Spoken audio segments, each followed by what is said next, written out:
Duarte Zoio, Diretor de Comunicação da Vanguard Properties, muito obrigado por teres-te juntado aqui a mim neste podcast. O prazer é todo, meu Francisco, muito obrigado. Olha, eu quero saltar diretamente aqui para a primeira pergunta, que é: quando começas a trabalhar numa empresa nova, qual é que é o teu processo para avaliar a situação atual da comunicação da empresa? Cada caso é um caso, naturalmente. Eu tenho o meu próprio modelo, há outros colegas meus e outras áreas que terão os seus modelos.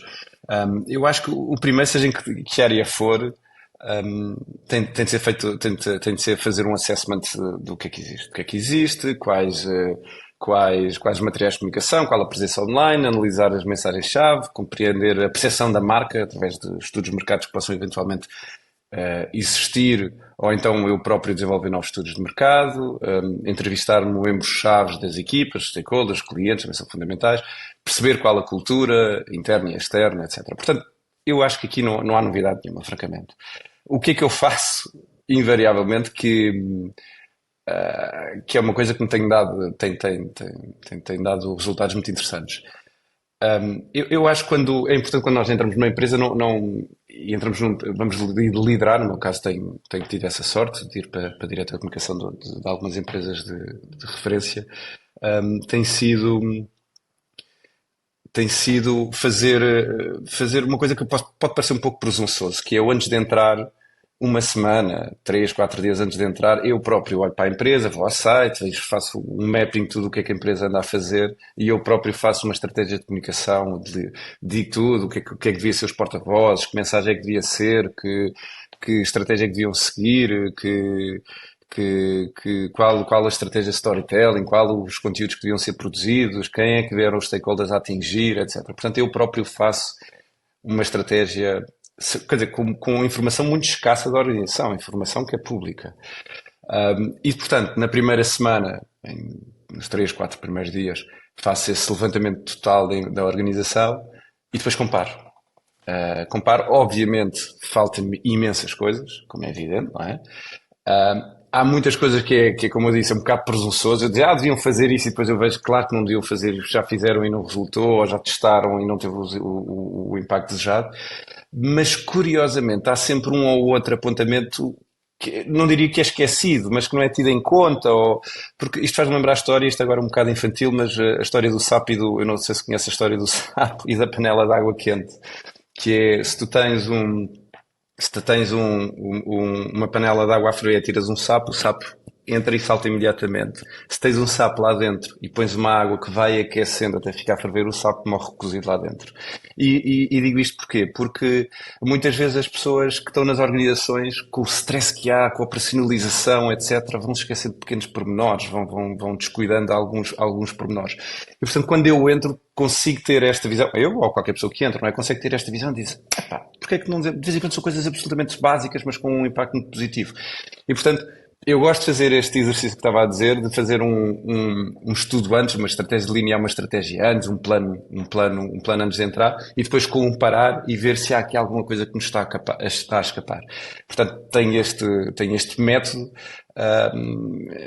e pronto, tudo o resto creio que é transversal na maior parte das áreas, que é fazer um levantamento, falar com os stakeholders, perceber quais são as mensagens, perceber a cultura, perceber o que é que tem funcionado, o que é que não tem funcionado, ver bastantes resultados de campanhas, de estratégia, etc. Portanto, tudo o resto acho que é perfeitamente transversal e igual na maior parte das funções de liderança, neste caso. Ok, então tu delineas a estratégia com a informação limitada que tens antes de entrar, e depois, quando entras, eu escrevi aqui três áreas, vou generalizar um bocado, mas entrevistas stakeholders, analisas os materiais que existem de comunicação e analisas a percepção que as pessoas e o mercado têm da empresa através de estudos de mercado que existam ou outros que se façam. Mas isto dos estudos de mercado tem qualquer estudo de reputação e de lançamento de produto, etc. Há vários estudos de mercado, há focus groups, etc. Mas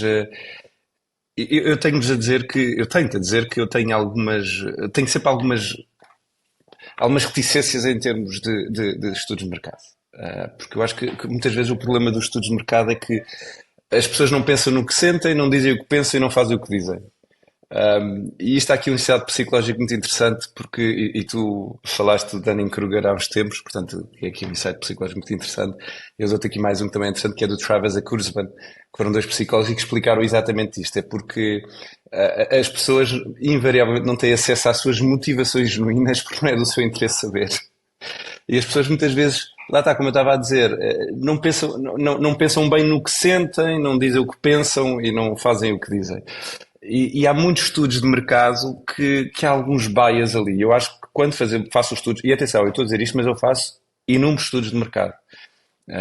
Mas tenho sempre em consideração os bias, os potenciais bias dos seus mercados. Eu dou-te um exemplo, há uns anos havia uma revista, não interessa o nome, que em termos de percepção era a revista mais lida nas classes A e A+, era a revista entre as senhoras mais lida, uma revista de decoração, etc. Era a revista mais lida. Mais lida. Todas as senhoras, quando haviam estudos de mercado e coisas do género, qual é a revista que leem, que tem sempre na sua sala e aquelas coisas, era aquela revista. E os números não indicavam, os números eram terríveis, mas era uma revista que de facto tinha uma percepção extraordinária, tinha uma imagem, passava uma imagem extraordinária e as pessoas sentiam-se confortáveis em dizer que liam aquela revista e depois não liam, não liam. É a mesma coisa que se tu chegares num auditório e dizer quem é que leu hoje, quem é que comprou hoje um jornal. Eu garanto que metade das pessoas vão dizer que compraram, ou que leram, ou que... E se calhar isso não é verdade. Quer dizer, as pessoas muitas vezes dizem uma coisa para se sentirem mais confortáveis com elas próprias e ainda para mais quando estão outras pessoas ao lado. Muitas vezes quando há focos de grupo, as pessoas dizem muitas vezes o que é a opinião ali, o que é a opinião convergente, digamos assim. E, portanto, embora os estudos de mercado de reputação muitas vezes sejam estudos, obviamente, individuais e são através de questionários e telefone, ou o que quer que seja, ou pessoal, mas eu acho que temos sempre de ter em consideração ter sempre em consideração os estudos de mercado. Mas sim, mas faço estudos de mercado. Isto aqui dá uma grande bola, mas efetivamente faço bastante estudos de mercado e tenho em consideração todos os seus resultados. Apenas estou a dizer que temos de ter em consideração estes bias que podem existir.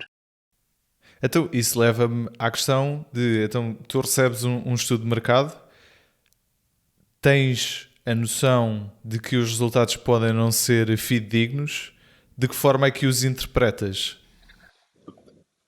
Isso é bastante subjetivo e como podes imaginar, cada caso é um caso. Eu tento perceber, invariavelmente o que eu faço, enquanto desconfio que algum dado ali pode não estar a funcionar, o que eu faço é eu próprio diretamente vou falar com a pessoa, com alguns stakeholders, quando me interessam, isto é um exercício que eu faço muitas vezes. Pronto, falaste na Vanguard, por exemplo, nós temos depois eventualmente falar sobre isso, temos grandes investimentos também na Comporta.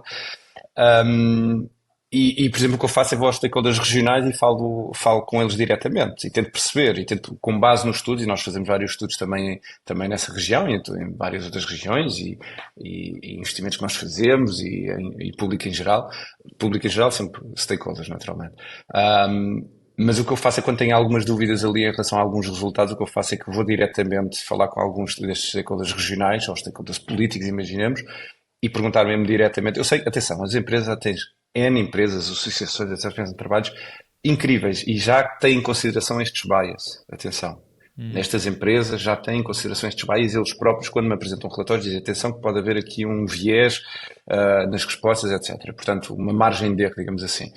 Mas eu mesmo assim, o que eu faço invariavelmente é que vou diretamente a estes stakeholders e falo com eles e invariavelmente, quando há o one-to-one ali, acabo por obter muitas informações que são pertinentes e que me ajudam a interpretar melhor aquele estudo. Ok, interessante. Eu agora gostava de levar o tópico para uma empresa mais pequena ou para a situação de uma empresa mais pequena que não tenha ninguém dedicado a esta área de comunicação e relações públicas. Quais é que são os passos para uma empresa nesta situação criar uma estratégia de comunicação? O que é que essa pessoa deve fazer?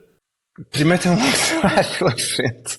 Tem um longo trabalho pela frente, ter em consideração que durante muito tempo, e acho que em Portugal a comunicação e também o marketing sofreu disso. Eu lembro-me de uma frase que dizia que havia um CEO qualquer em Portugal que disse numa entrevista: o marketing é importante mais para estar nas mãos dos diretores de marketing. E portanto durante muito tempo aqui o marketing e a própria comunicação, eu vejo isto como disciplinas diferentes, Um, não é, claro que é preciso bom senso. Eu, quando me perguntam essencialmente quando me perguntam, bom, basicamente qual é que é a principal característica que um diretor tem de ter, um diretor de comunicação tem de ter, alguém da área da comunicação, eu digo sempre bom senso. Acho que bom senso é sempre a base da comunicação. Portanto, o primeiro dica, eu detesto dar conselhos, isto eu não vou interpretar isto como um conselho, porque, como diz o outro, é sempre difícil distinguir os conselhos úteis dos agradáveis. Um, mas, vá, se puder dar um conselho é ter bom senso. Um, e depois ter em consideração aqui algumas premissas antes de avançar. É que eu também tenho muitas pessoas, muitas não, felizmente não são assim tantas, mas há algumas pessoas que me dizem, não, a minha empresa não precisa ou eu não preciso fazer comunicação. E eu digo sempre a mesma coisa, que é, sem comunicação não há relação, sem relação não há confiança e sem confiança não há razão para continuar. Portanto, a comunicação permite-nos ganhar confiança junto do nosso stakeholder, seja que nem seja um potencial cliente, seja um endorser da nossa organização. E depois poderemos falar, se quiseres, sobre a gestão de crise e sobre a importância destes endorsers na gestão de crise. Portanto, estas premissas são importantes. Bom senso, ter em consideração que é com a confiança junto dos nossos stakeholders, potenciais clientes, de forma mais particular os potenciais clientes, de forma mais generalista os nossos stakeholders. Desculpa, entretanto, estou à parte. Isto podes deixar, isto até humaniza um bocado a coisa. Tenho a minha cadela, que arranjei uma boxer, tem 1 ano e está-me a partir aqui a porta porque quer entrar, porque me ouve a falar e está aqui. Portanto, eu estou a fazer um esforço enorme para me concentrar, para não me irritar aqui com a cadela. Bom, e depois, outra premissa que eu gostaria de dar, antes desta pessoa avançar, é que não olhe só para o Excel. As empresas, eu acho que é claro que, mais uma vez, eu testo determinismos e radicalismos nas coisas. Claro que o Excel é das ferramentas, no que me diz respeito, mais importante que existe numa organização. Mas, mas mas o Excel muitas vezes obriga-nos a ir sempre para um lado absolutamente racional. E no marketing e na comunicação muitas vezes entramos no racional, tudo sem ser lógico, etc. E muitas vezes o marketing e a comunicação atira-nos exatamente para um campo que não é lógico. E é isto que é interessante. Eu dou-te um exemplo aqui interessante. Por exemplo, acho que foi o London Tube, tinha uma taxa de rejeição gigante. As pessoas, não era de rejeição, taxa de satisfação enorme de 70, 80%, uma coisa do género, porque o metropolitano nunca chegava, o London Tube nunca chegava a horas. E então, a empresa responsável pelo London Tube, não sei por acaso, não sei se é público ou se é privado, mas pronto, decidiram investir dezenas de largos milhões de euros, de libras neste caso, para que o London Tube, o metropolitano, fosse pontual, não falhasse, porque estavam a perder imensos clientes, os clientes estavam a ir para os Uber, estavam a arranjar outras opções, estavam a arranjar bicicletas, não sei o quê, e pronto, e então decidiram decidiram que iriam investir largos milhões para que o metropolitano, para que o metro fosse mais pontual. Em termos racionais, isto faz sentido. Estás a perder, tens capacidade de investimento, estás a perder muitos clientes, sabes qual é o problema, está perfeitamente identificado. Ok, vou investir e depois, com os Excelis todos, as contas, isto a curto prazo, ao médio ou longo prazo, tem o turnover do investimento, tudo certo, certo? Portanto, isto no Excel bate certo. Mas o que é que decidiram? Através, por exemplo, isto fala que foi de uma agência de publicidade, com o insight psicológico, que é muito interessante, disseram, não ponham quando é que o metro vai chegar. Não ponham quanto tempo é que falta para chegar. Então eles puseram painéis a dizer, faltam 2 minutos para o próximo metro chegar. E as pessoas imediatamente mudaram ali a percepção que tinham do metro e em vez de dizerem que o metro estava sempre atrasado e que não cumpria os horários, etc., começaram a dizer que aquilo era extraordinário.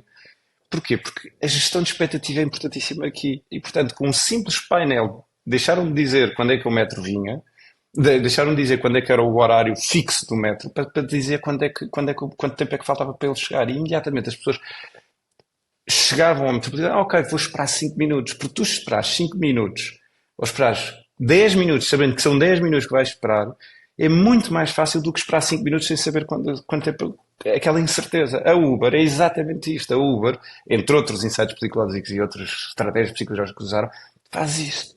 Não, eu sei onde é que ele está, eu sei a matrícula, sei tudo ali. Pronto, e eu acho que os táxis, enfim, não perceberam bem aqui este insight, vai. A maravilha do Uber é exatamente isto. Portanto, a dica, vá, o conselho que eu dou é não olhem só para as métricas e para a média, não sei o quê. A magia, e acho que vamos falar bastante de magia aqui nesta nossa conversa, a magia corre muitas vezes no que não é tão racional, tão lógico, o Excel, isto tem de bater certo.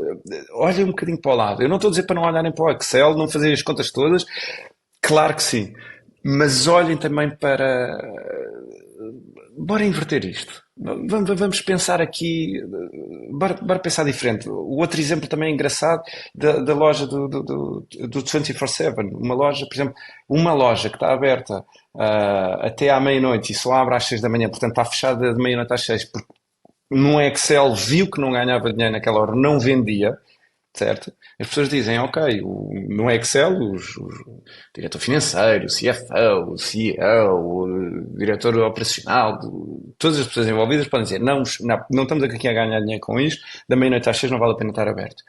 Mas o que a literatura nos diz e que estudos nos dizem, e que algumas experiências sociais nos dizem, é exatamente o contrário. É que uma loja que esteja aberta, em vez de fechar à meia-noite e abrir às 6, esteja aberta 24/7, vai criar exatamente muito maior procura por parte do potencial cliente ou dos clientes, porque dizem esta loja está sempre aberta para mim. Eu sei que eu, a qualquer hora que vá, a loja está aberta. E portanto, bom, estou-me a desviar aqui um bocado, mas aqui o essencial é hum, premissas importantes. Não olhem só para o Excel, pensem fora da caixa, aquilo é mesmo esta questão, isto é um clichê, mas é mesmo, pensem fora da caixa, olhem um bocado, não olhem para as métricas, sempre para as médias, não sei o quê, olhem um bocado para os extremos, que é nos extremos que acontece a magia.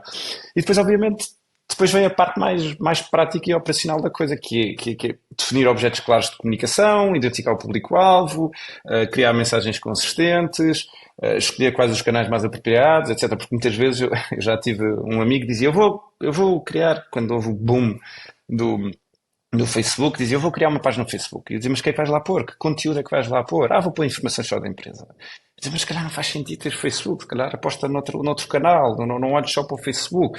Portanto, isto é importante, ver quais são os canais apropriados, olharem para as redes sociais, de facto as redes sociais falei no Facebook, mas de facto as redes sociais são uma ferramenta fantástica. Verem alguns cursos, temos pessoas e amigos nossos, Francisco, pessoas fantásticas, dão um conteúdo incrível. O André Novaes Paulo, o Marco Oveia, o Paulo Faustino tem conteúdo, o Caramês, tem conteúdo fantástico. Acompanhem estas pessoas, têm ali insights muito interessantes. Se tiverem pouco dinheiro para investir, isto já ultrapassa um bocado a minha área, mas invistam se tiverem que investir em alguma, se quiserem investir ou se acharem que pode ser pertinente investir em alguma área, num canal. Olhem bastante para o YouTube, as pessoas muitas vezes não olham para o YouTube, olhem para o YouTube para fazer os vossos investimentos. O YouTube tem taxas de conversão muito interessantes e com valores de investimento baixos. E pronto, assim de forma um bocado atabalhoada, porque é assim que funciona o meu cérebro, que isto é um caos viver aqui dentro, é uma chatice viver-se no meu cérebro. Diria que era isto. Deixa-me voltar aqui, porque tu falaste dos vários passos, então definir o objetivo que queres atingir, Sim. ou seja, começar pelo fim, depois mencionaste quem, ou seja, quem é a tua audiência que queres, qual é o teu público-alvo, mensagem consistente, canais, em que canais vais vincular esta mensagem consistente para chegar a esta audiência para atingir o objetivo. Falta-me algum ponto aqui? Eu diria que era isto, pois era também a questão de eventualmente também achar que possa fazer sentido as relações com a imprensa, e trabalhar bastante o conteúdo. Acho que voltamos à história do storytelling. Enfim, os marketeers e desculpem o termo, a malta da comunicação tem um dom extraordinário de arranjar grandes nomes para coisas que já existem. Storytelling já existe desde sempre, agora é storytelling. E pronto, mas de facto, mais uma vez, eu sou fascinado por esta área dos insights psicológicos, como tu sabes, e portanto, o storytelling tem uma razão psicológica. As pessoas gostam de histórias, as pessoas gostam, quando ouvem uma história, gostam de ouvir o fim da história, etc. Portanto, terem bastante em consideração o conteúdo. Não tentem fazer-se, quando comunicam hoje em dia com as redes sociais, não são comunicações unidirecionais. Antigamente, até há uns anos atrás, era uma comunicação muito unidirecional. Isso hoje em dia é absolutamente bidirecional.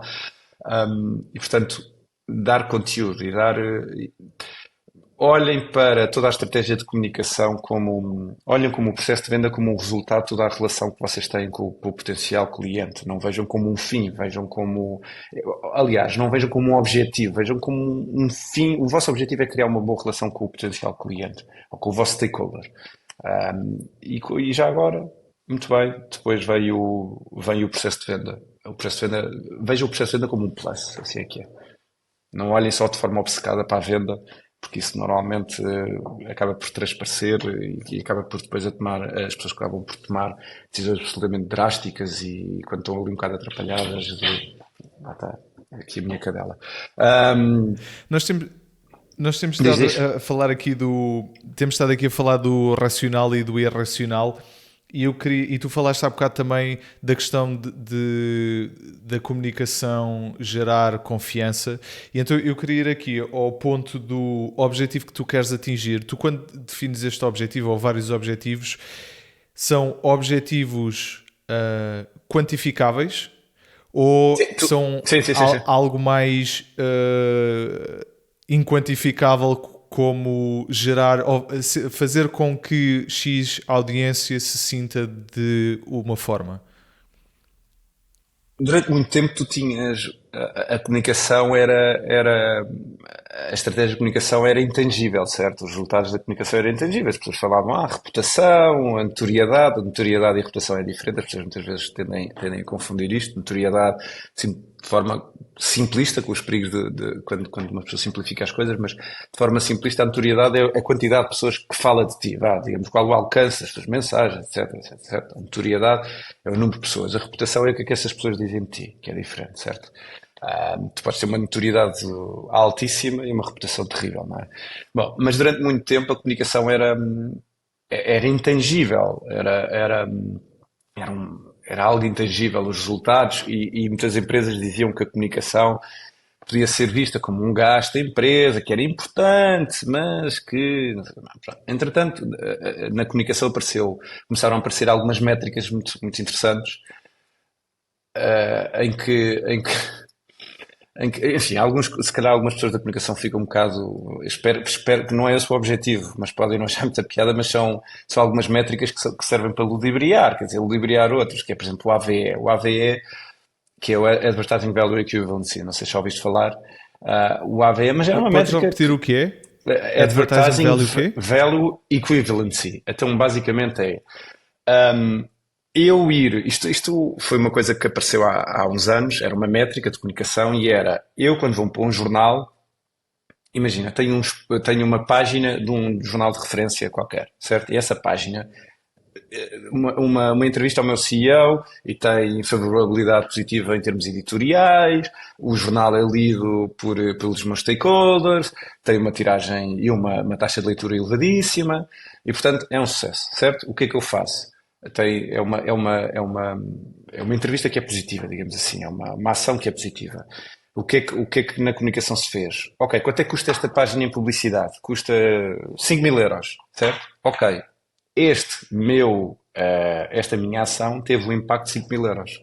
Daí dizer que é o equivalente a uma publicidade, está a perceber? Pronto, portanto, agora eu faço várias, e na comunicação, imagina, faço 10 entrevistas, 10 meios diferentes a 1.000 euros cada. Tenho um impacto positivo, sempre se forem notícias positivas, entrevistas positivas, em que não pago nada, não é? Naturalmente. Tenho um impacto positivo de 10.000 euros. E pronto, e durante muito tempo isto foi uma métrica bastante usada. Agora, qual é a questão? É que a maior parte dos jornais, primeiro, os valores de tabela são de 80% a 90% de desconto. Enfim, portanto, isto mais um conselho, se forem negociar e apresentarem os valores de tabela, há sempre grandes descontos. Eu acho que não. Os jornais normalmente põem o valor que querem atingir, depois põem um valor muito mais alto e dizem, mas olha, por si nós fazemos aqui um desconto muito grande. Isto é capaz de não achar há muitas pessoas não acharem muita piada, mas pronto. Mas depois o que é que acontecia? Os diretores de comunicação pediam estes estudos, pediam os impactos, o AVE agarrava e dizia tivemos um impacto positivo de 500.000 euros, tivemos um impacto positivo de 1 milhão de euros e mais, os norte-americanos até fizeram uma coisa que era multiplicar este valor por 3, porque diziam, e é verdade, e isto é sabido, não é? Imagina, tu tens lado a lado a publicidade da tua empresa e uma entrevista da tua empresa. Tu na publicidade, a publicidade tu dizes o que é que tu és, tu dizes o que tu queres, não é? Tu, teoricamente, se é uma entrevista ou uma reportagem, uma peça qualquer sobre a tua empresa, aquilo vai ser idóneo, que esperemos que sim, não é? Vai ser idóneo e isento e, portanto, uma boa publicidade e uma boa peça sobre a tua empresa, a boa peça tem 3 vezes um impacto superior a uma boa publicidade, certo? Pronto, então os norte-americanos ainda decidiram pôr sobre este AVE multiplicar por 3. Portanto, eu imagino, eu tinha um AVE de 1 milhão de euros, tenho um AVE de 3 milhões de euros. Pronto, enfim, mas isto era um bocado coxo e começou-se a perceber que isto era um bocado coxo.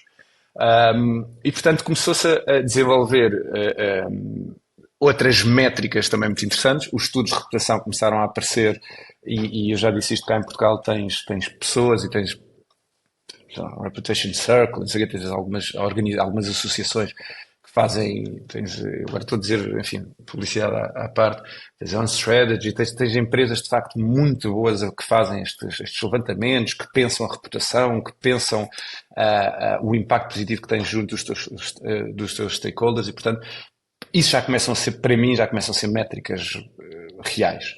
E depois também tens, imagina um engagement rate nas próprias redes sociais. Isto pode ser é uma coisa que é medida, ver qual é o engagement rate. Eu gosto sempre daquelas pessoas que dizem, tenho 100 mil seguidores, e depois tu vais ver que tens engagement rates verdadeiramente marginais, 0,01% e coisas do género, que não servem para nada e andaram ali a comprar e a fazer não sei o quê, pedirem aos amigos para porem likes e não sei o quê.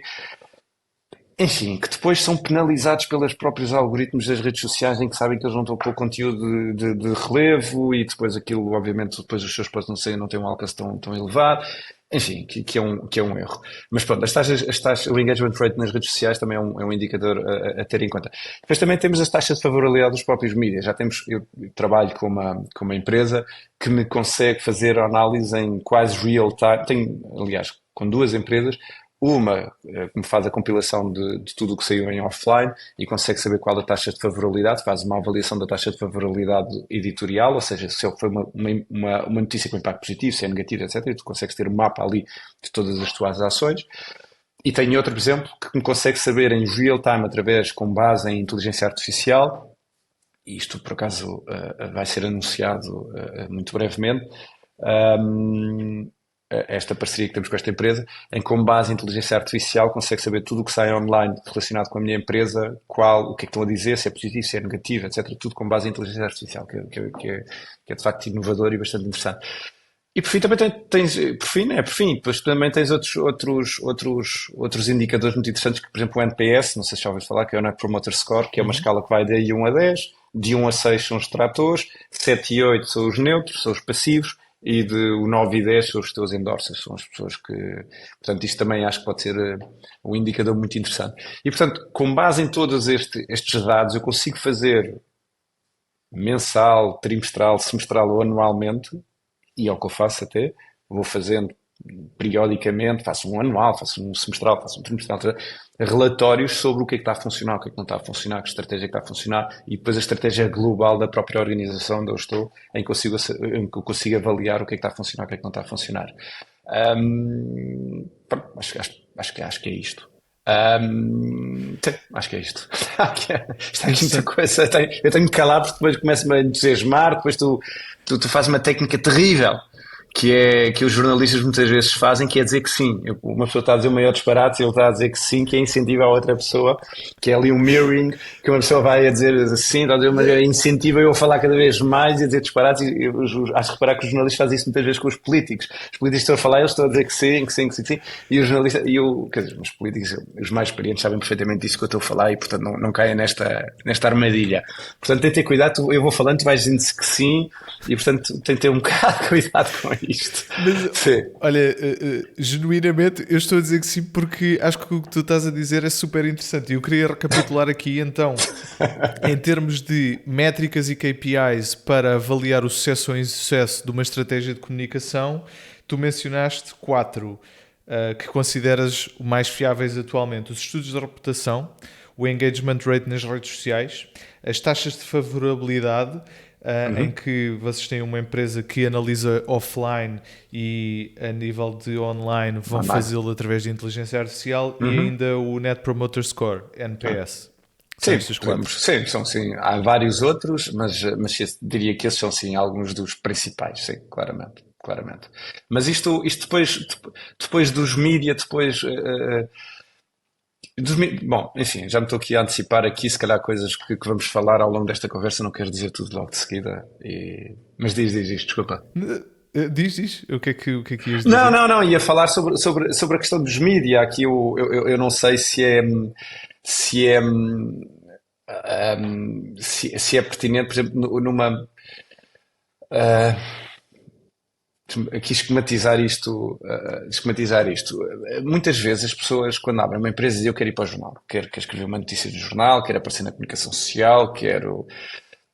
E eu tenho vários amigos e conhecidos e parceiros até, pequenas empresas que me dizem, eu quero ir para o jornal.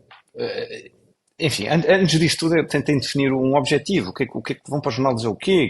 O que é que vão dizer?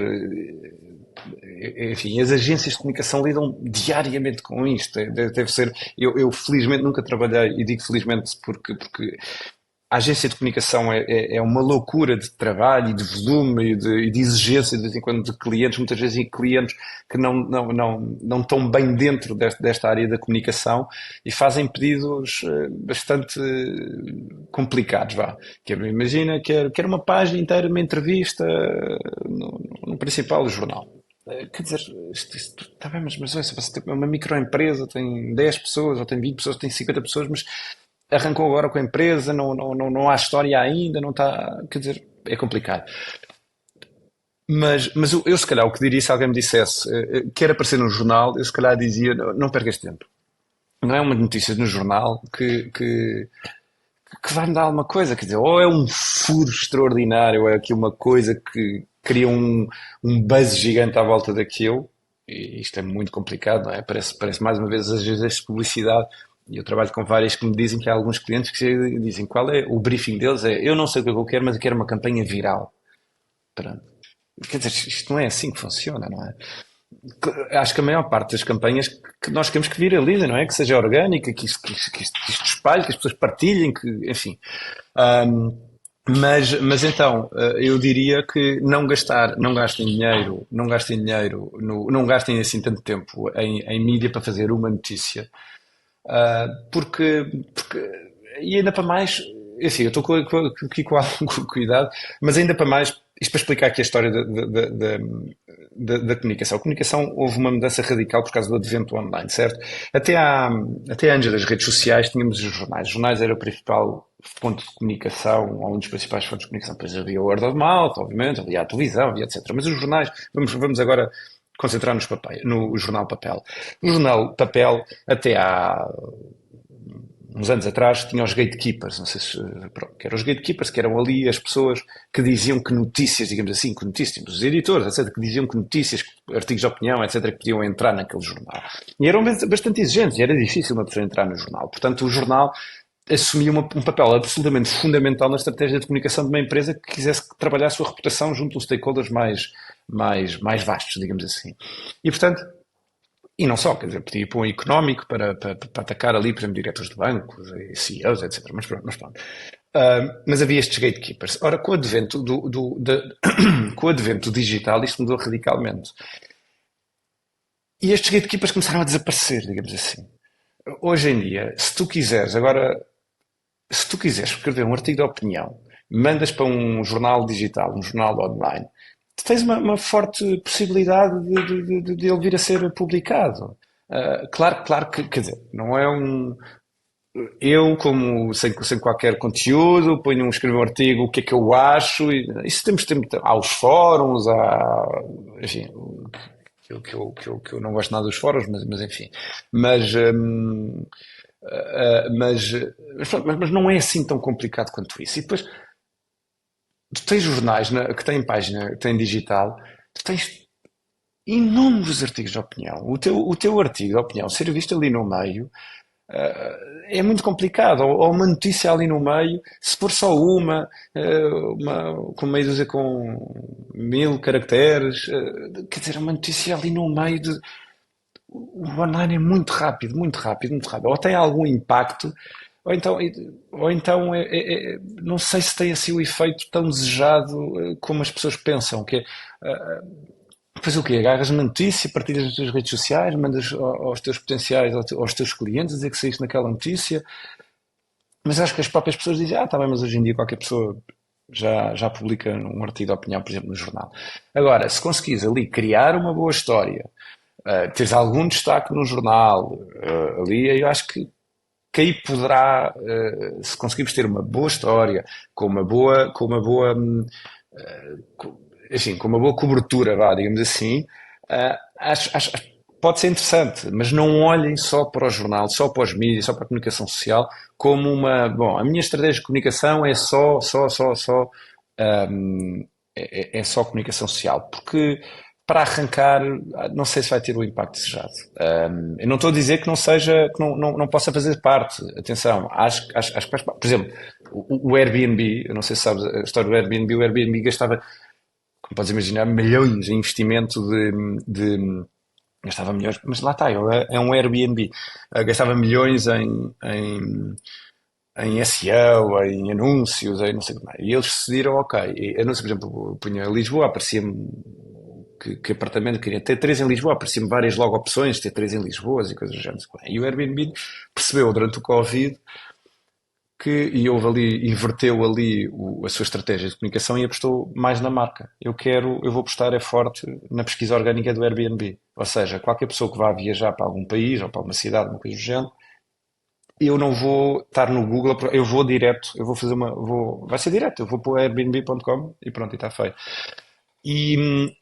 Onde é que eles trabalharam muito também esta questão da marca? Foi nos mídias. Estima-se que eles, o ano passado, há 2 anos, ou lá que foi, tiveram cerca de 500 mil notícias publicadas nos mídias. Portanto, isto ajuda ali a ganhar alguma reputação, a trabalhar a marca, etc. Entre diversas outras estratégias, naturalmente. Portanto, aqui, claro, quer dizer, por mais evidente o efeito positivo dos mídias. Mas para lançar um artigo pequeno, alguma coisa do género, se calhar. Pronto, tudo bem, testem, mas eu acho que a energia vão gastar, a ansiedade que eventualmente vai criar, porque aquilo não é logo publicado. Então, não sei se vai ter o impacto desejado. Mas, mas enfim, acho que isto se for uma pequena empresa, etc. Agora, se for uma grande empresa, se for já uma empresa com estofo, já, etc., eu acho muito bem que a comunicação social faça parte da sua estratégia de comunicação. Isso parece-me evidente. Tu falaste aqui 2 pontos Hum. essenciais para essa estratégia que envolve comunicação social, que é ter uma boa história e conseguir o destaque. E Uhum. eu interpreto o que tu dizes de ter uma boa história como ter uma história que seja interessante para a comunicação social. Sim, sim, sim, sim, sim, sim, Como é sim. que então consegues essas duas coisas? Ter uma história interessante para a comunicação social e garantir o destaque que te permita estar. Eu acho o mais relevante é as pessoas não, e estamos a falar em empresas mais pequenas, não bombardearem jornalistas com press release e coisas do género. Esqueçam isso, esqueçam. Os jornalistas recebem dezenas de centenas de press releases. Ou há aqui uma boa relação com o jornalista de alguém e o jornalista vai abrir aquele e-mail porque já conhece a pessoa, sabe que aquela pessoa costuma lhe mandar informação interessante. Ou então esqueçam isto. Eu vejo muitas pessoas muitas vezes tenho aqui a lista de todos os jornalistas da A, B e C e vou disparar um press release para todos. Esqueçam. Não, não, não, não acho que seja assim. Portanto, o que eu sugiro é que façam esse levantamento de jornalismo. Vejam qual o tema que querem abordar, qual o core, imagina uma empresa da IT, estou a tirar o cara, não é? Uma empresa da IT, vê que os jornalistas é que escreveram mais de IT, certo? Vê qual é que é o canal, qual é o jornal que costuma dar mais destaque aos assuntos da IT. Dentro disso, ver eventualmente quem é até o editor, mas ver, pronto, ver quem é o jornalista, tentar criar ali alguma relação com o jornalista, mandar-lhe um e-mail, perguntar. Enfim, isto é um processo, este media relations é complicado, ainda para mais porque os jornalistas são bombardeados, como eu disse, com 300 mil pedidos e 300 mil.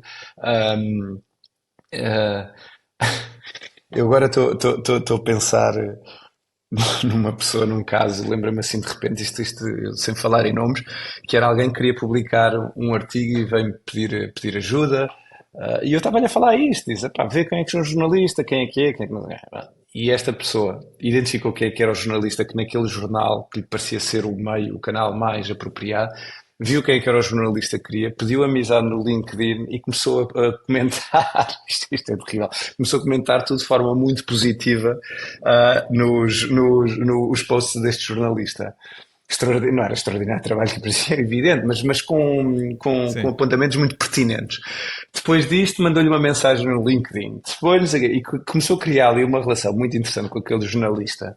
E até quando disse o que é que fazia, o jornalista disse: então, mas manda-me aqui informação, acho que podemos fazer aqui alguma coisa interessante. E acabou por ter imenso destaque nesta notícia que eu achei aqui uma história engraçada. Eu não estou a dizer para fazerem isto, agora subitamente temos 300 pessoas tudo a pedir amizades a jornalistas no LinkedIn, etc.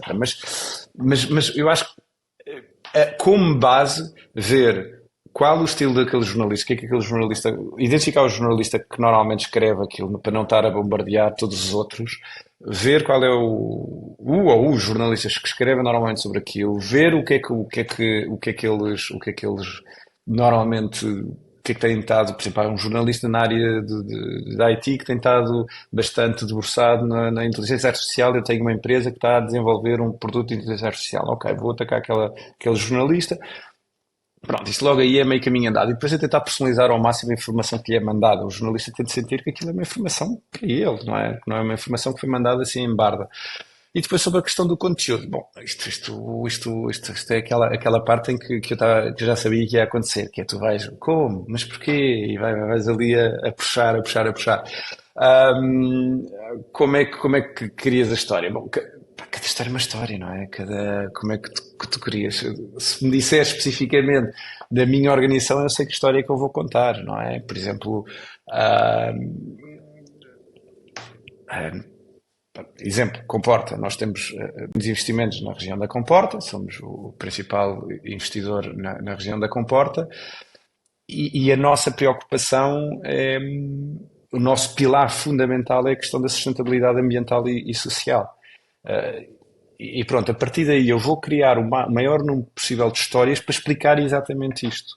Para explicar o que é que nós estamos a fazer para tendo em conta o nosso objetivo que é manter não, e preservar ao máximo a sustentabilidade ambiental do local e principalmente a social, porque aquilo tem ali graves problemas sociais.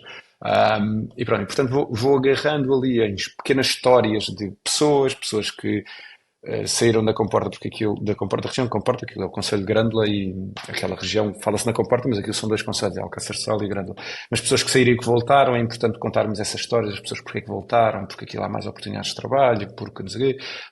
Em termos dou-te um exemplo muito simples.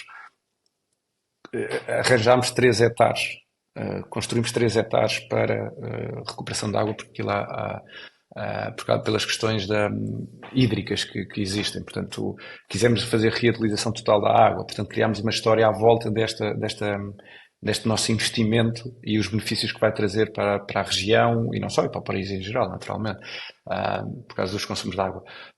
E pronto, e portanto, eu vou criando pequenas histórias, ou mesmo uma grande história, que é a Comporta. A história da Comporta é uma história extraordinária, mas vou criando também pequenas histórias que vão passando determinadas informações que eu acho que são pertinentes para as pessoas. Eu acho que uma das coisas mais fundamentais quando eu conto uma história é não achar que aquela história é interessante para mim, mas eu acho que isto é um problema transversal nas empresas. Muitas vezes o marketing, a comunicação, a publicidade fazem determinadas campanhas e ouvem muitas pessoas a dizer eu não gosto muito porque eu acho que... Está bem, mas tu não és o target. Acho que isto é preciso termos em consideração. Quem é que é? Por isso que eu estou sempre, já falámos aqui 3 ou 4 vezes, definir o público-alvo. e adaptar as mensagens, as histórias, etc., para esse público-alvo. E, portanto, eu quero contar de facto uma história, eu quero que as pessoas fiquem a saber o que é que eu estou a fazer em prol delas, qual o benefício que elas vão trazer. E o formato do storytelling é uma coisa, voltamos ali, que é uma coisa que sempre existiu, mas agora é o storytelling, são os storytellers, storytellers e não sei o quê. É uma forma, claro que agora com a literatura e com mais estudos, não sei o quê, sabemos mais e com lá está, insights psicológicos conseguimos saber o que é mais eficaz. Mas, mas eu com base nestas histórias vou passando a informação que me parece útil e interessante para o outro lado. Acho que o outro lado é essencial, não é eu contar a história. Eu tenho uma história extraordinária, pode ser extraordinária para mim, não é minimamente extraordinária para o outro. E a mesma coisa se passa com o jornalista. O que eu acho que pode ser interessantíssimo para mim, não é minimamente interessante para o jornalista. Portanto, definir também aqui nos mídias público, o público-alvo, que é o jornalista em específico, e, e tentar captar a sua atenção através de histórias. Esse ponto que tu agora mencionaste está super interessante, porque é uma coisa que eu tento sempre ter presente em mente no meu trabalho, mais no marketing e não tanto na comunicação. E pronto, a linha entre estas duas coisas é Uhum, difícil de definir, mas é a uhum. ideia de que ninguém quer saber do nosso produto, as pessoas querem saber delas próprias e daquilo que É podem exatamente. fazer e atingir com, com um determinado produto. É exatamente isso, Francisco. É exatamente isso. As pessoas acham, mas este produto é fantástico. As pessoas querem saber delas, as pessoas acabam por Exato. pensarem nelas próprias, não é? Exato. Portanto, eu posso dizer, mas este produto é fantástico para si. Está bem, mas, não, mas eu acho que não. Quer dizer, não. Mas isso é verdade. Isso há um certo. E há muitas pessoas que, deste lado, quando nós estamos a comunicar e campanhas, etc., não têm tanto que deveríamos. E eu já cometi esse erro, vou cometendo mais vezes esse erro, mas é uma coisa que eu tenho sempre há Exato. aqui pequenas coisas, isto agora fugindo aqui um bocado, há pequenas coisas que eu tenho sempre, é um esforço que eu faço mesmo, um esforço aqui que eu faço muito grande para não, para não,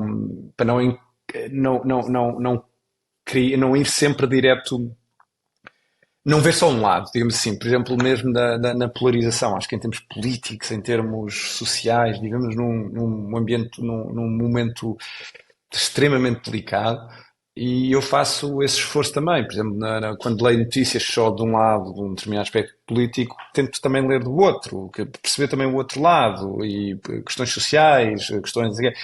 E eu tento passar isso também para a minha vida profissional, ou seja, isto eu acho que funciona para mas para o outro lado será que funciona? E tentar perceber efetivamente se isto é interessante para o outro lado. Os estudos ajudam-me, etc., mas muitas vezes o one-to-one também é importante, falarmos efetivamente com as pessoas mesmo. E os estudos ajudam-nos imenso, os estudos de mercado e etc., e mais outras ferramentas que existem, mas isso é preciso termos sempre isso em conta. O que é que o outro lado, será que isto é interessante para o outro lado? Não é? É, não é? Enfim. Um, Dou-te um exemplo, um exemplo aqui que cada vez se fala mais dos influencers. Os influencers, as marcas acham que são os influencers que também vão mudar tudo, porque eu acho que os influencers vão influenciar as outras pessoas, etc. A maior parte de nós não gostamos de ser especialmente influenciados, não é? Não gostamos de sentir que estamos a ser, ok, eu estou a comprar isto porque o outro me está a dizer para comprar, ainda para mais uma pessoa que eu não faço a mínima ideia quem é, não sei como é que ela é simpática, mas isto é no Instagram ou no LinkedIn, etc. Portanto, acho que o paradigma é capaz de mudar. É capaz, não, acho que já está a mudar para micro-influencers. Portanto, há muito mais contacto micro-influencers com os utilizadores. E o David Ogilvy tinha uma coisa engraçada que dizia que testava os influencers porque as pessoas compravam imenso na altura, mas depois não criavam relação com a marca e passado umas semanas ou uns meses de fazerem uma determinada campanha com o influencer, as pessoas lembravam-se mais do influencer do que a marca que andou a promover. Portanto, havia um pico, mas depois não havia continuidade e não havia a fidelização e não havia a ligação à marca, etc. Mas pronto, mas eu vejo muitas pessoas a dizer, não, é um influencer que vai... Está bem, mas pensem do outro lado também. Se calhar o outro lado não vai ter esse... Não vai reagir como vocês acham que ele devia ou que acha que vai reagir. Pronto, basicamente é isto. Eu queria tocar aqui num tópico dos canais de comunicação e em Uhum, especial porque eu tenho vindo a reparar que o CEO da Vanguarda, o José Cardoso Botelho, publica muito no LinkedIn uhum, e Eu tenho aqui várias perguntas. A primeira é uma curiosidade porque gostava de saber se isso começou com a tua entrada na Vanguard ou se eu só comecei a reparar nisso depois de teres entrado na Vanguard porque tu interages com os posts dele e, portanto, os posts dele aparecem no meu feed. Essa é a primeira Certo, pergunta. E a certo. segunda é qual o papel desta plataforma do CEO na estratégia global de comunicação da empresa? Bom, o primeiro é, adorava dizer que fui eu que tive aqui a grande ideia, a grande estratégia de apostarmos fortíssimo no LinkedIn do meu CEO, José Cardoso Botelho, mas não fui eu. Isto foi uma ideia, uma estratégia definida pelo próprio José, nos deu a entrar. A Vanguarda é uma empresa, apesar de neste momento sermos, porventura, o principal, maior investidor imobiliário, promotor, investidor imobiliário, na área de premium e de luxo, é uma empresa muito recente, é uma empresa criada e cuja marca tem 6 anos, foi 6, 7 anos, foi criada em 2017, a marca Vanguard Properties. Um, e foi o próprio José, por iniciativa própria, que achou que o LinkedIn era uma ferramenta, e com razão, que achou que o LinkedIn era uma ferramenta importantíssima para lançar a marca, para ele próprio começar a partilhar conteúdo de relevo, para, para promover os seus produtos. E assim foi. E começou inicialmente de forma, como qualquer início de uma rede social, é sempre complicado, um início muito, que exige muito trabalho, muita dedicação. E, e o que é facto é que o LinkedIn foi determinante na criação da marca Vanguard. O LinkedIn do José foi absolutamente determinante no lançamento da marca Vanguard. Houve outras estratégias, houve campanhas, etc. Mas o LinkedIn do José, Cardoso Botelho, do meu CEO, não é? Foi absolutamente determinante. Ele, neste momento, está entre o top 10, acho eu, dos maiores seguidores, com pessoas com mais seguidores em Portugal. CEOs portugueses, assim é que é. CEOs portugueses está no top 10. É uma estratégia que é concertada, obviamente. Há um objetivo claro. Quer dizer, há muitos dos posts que o José põe, e bem, nem passam por mim, como é evidente. São posts, são opiniões que ele partilha sobre os mais variados temas. Mas há muitos outros posts de produto, de posicionamento, etc., que obviamente fazem parte de um alinhamento estratégico. Mas pronto, mas isto para dizer, primeiro, respondendo à primeira pergunta, não tive nada a ver, infelizmente, adorava. Acho que não devias ter feito essa pergunta, porque pelo menos as pessoas ficavam a achar que tinha sido eu, mas não fui. Ah, mas pronto, isso respondendo à primeira pergunta. A segunda há aqui uma coisa que me parece muito, muito importante as pessoas terem em consideração, e o José tem isso em consideração, que é, invariavelmente eu vejo, invariavelmente eu vejo muitas pessoas a dizer, foi o CEO que falou, mas não foi a empresa. Esqueçam isso. O CEO, quando fala, está a falar pela empresa. Não, eu acho, na minha opinião, vale o que vale, não é impossível dissociar. Se o CEO disser, tiver ali algum problema na sua opinião, aliás, e temos vários casos, agora, por exemplo, no Web Summit, tivemos aquele processo, depois o Cosgrove chegou ao ponto de dizer, mas isto é a minha opinião, não é do Summit, do Web Summit, e depois não sei o quê, houve ali aquelas coisas, aquelas confusões, aquilo, na minha opinião, não foi especialmente bem gerido, mas também pensando, nem sei bem o que é que eu faria na altura, mas enfim. Mas o CEO, quando fala, está a falar em nome da empresa. Ponto. É o representante máximo daquela empresa. Portanto, o CEO, quando fala na organização, quando fala no LinkedIn, tem que ter isso em consideração. E depois, em termos estratégicos, para nós é um canal privilegiadíssimo. Porquê? Porque permite-nos ter uma ligação muito pessoal. Tu estavas a falar sobre o José, começaste a seguir mais, se calhar foi isso, mas como tive a dizer, já vai 50 e tal mil seguidores, a caminho de 60, e com engagement rates incríveis, com as pessoas que participam. Ele hoje em dia é convidado muitas vezes por causa do LinkedIn, é convidado para falar porque as pessoas conhecem do LinkedIn e sabem as suas opiniões sobre determinados temas. Portanto, acaba por ser uma plataforma extremamente importante para nós, de proximidade, de humanização da própria organização. As pessoas, repara, tu tens uma organização que é, no nosso caso, que é, porventura, como disse, o principal promotor imobiliário promotor imobiliário de premium e de luxo, com investimentos em todo o país, investimentos. E tu tens uma ligação ali com o CEO da empresa. E aqui uma coisa que o José faz, que eu elogio constantemente, é o facto de o José faz questão de responder às pessoas. Se tu mandares uma mensagem, ele responde, ele vai-te responder à mensagem. E, portanto, isso cria uma humanização extraordinária do próprio José, da própria organização, uma proximidade que eu acho extremamente importante nos dias que correm. E, portanto, eu vejo isto como. E dá uma certa credibilidade, transparência à empresa. Está ali o CEO dá a cara pela empresa. Eu acho que, claro que.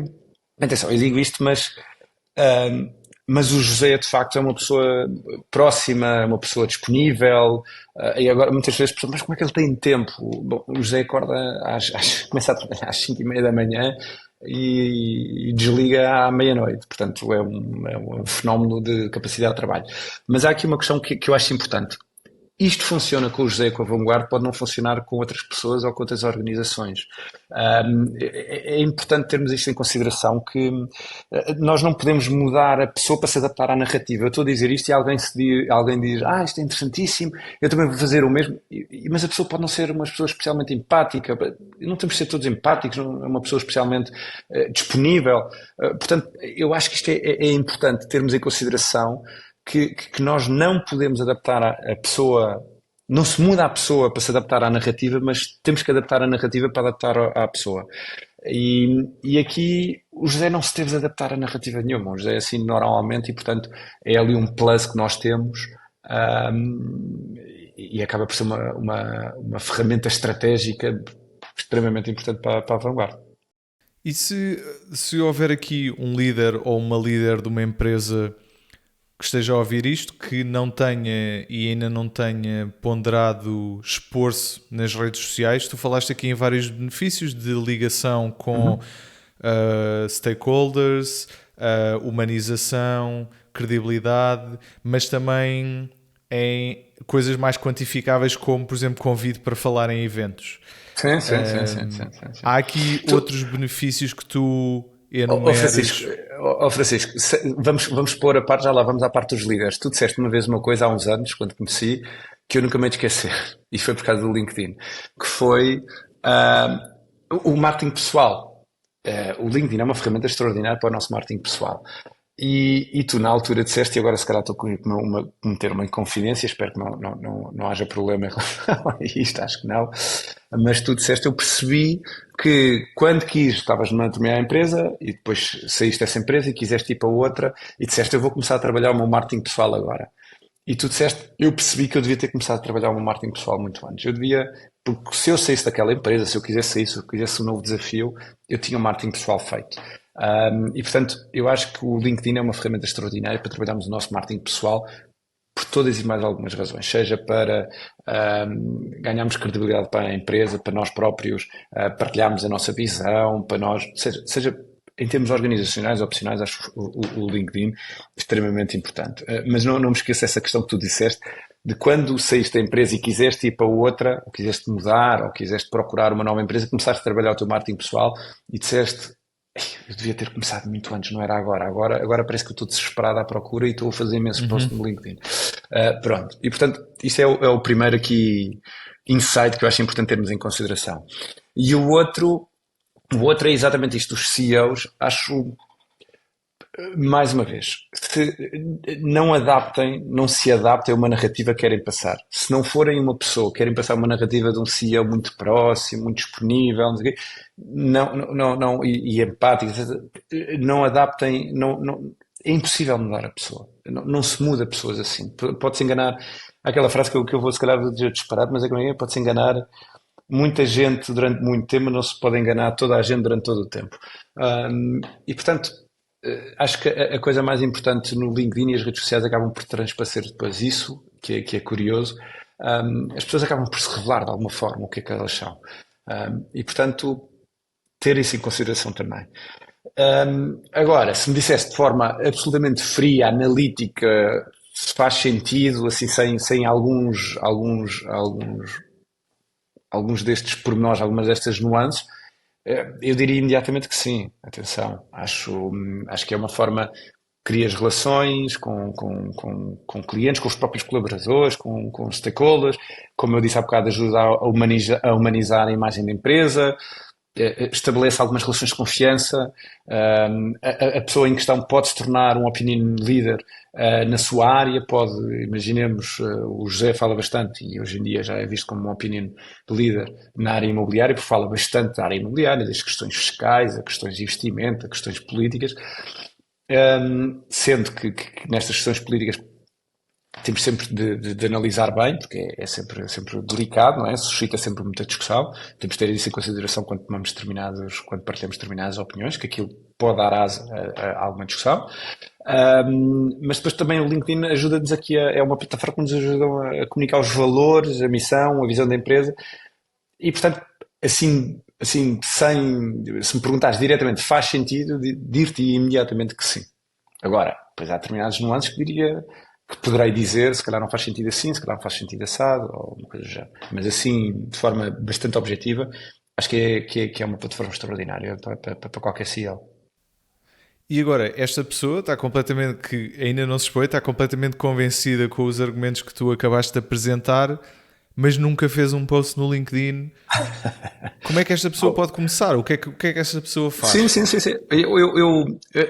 O primeiro, o que eu diria era para ir falar ou ver que cursos é que o Caramês está a dar nesta altura. O Pedro Caramês, para quem não conhece, é tratado pelo. Quer dizer, há vários especialistas. Estou a dizer o Caramês porque conheço e já trabalhei com ele e já fiz várias coisas com ele e sei bem a utilidade que ele tem e o que ele sabe do LinkedIn. Ele é tratado. Eu trato muitas vezes por Mister LinkedIn, porque eu já não falo com ele há algum tempo. Mas, pronto, mas de facto é uma pessoa com conteúdo e com conhecimento do LinkedIn verdadeiramente incrível. Portanto, a primeira coisa que eu diria era para ir falar com o Caramês sobre o LinkedIn. Depois era criar aqui um post plan. Consistência, consistência, consistência, consistência, consistência.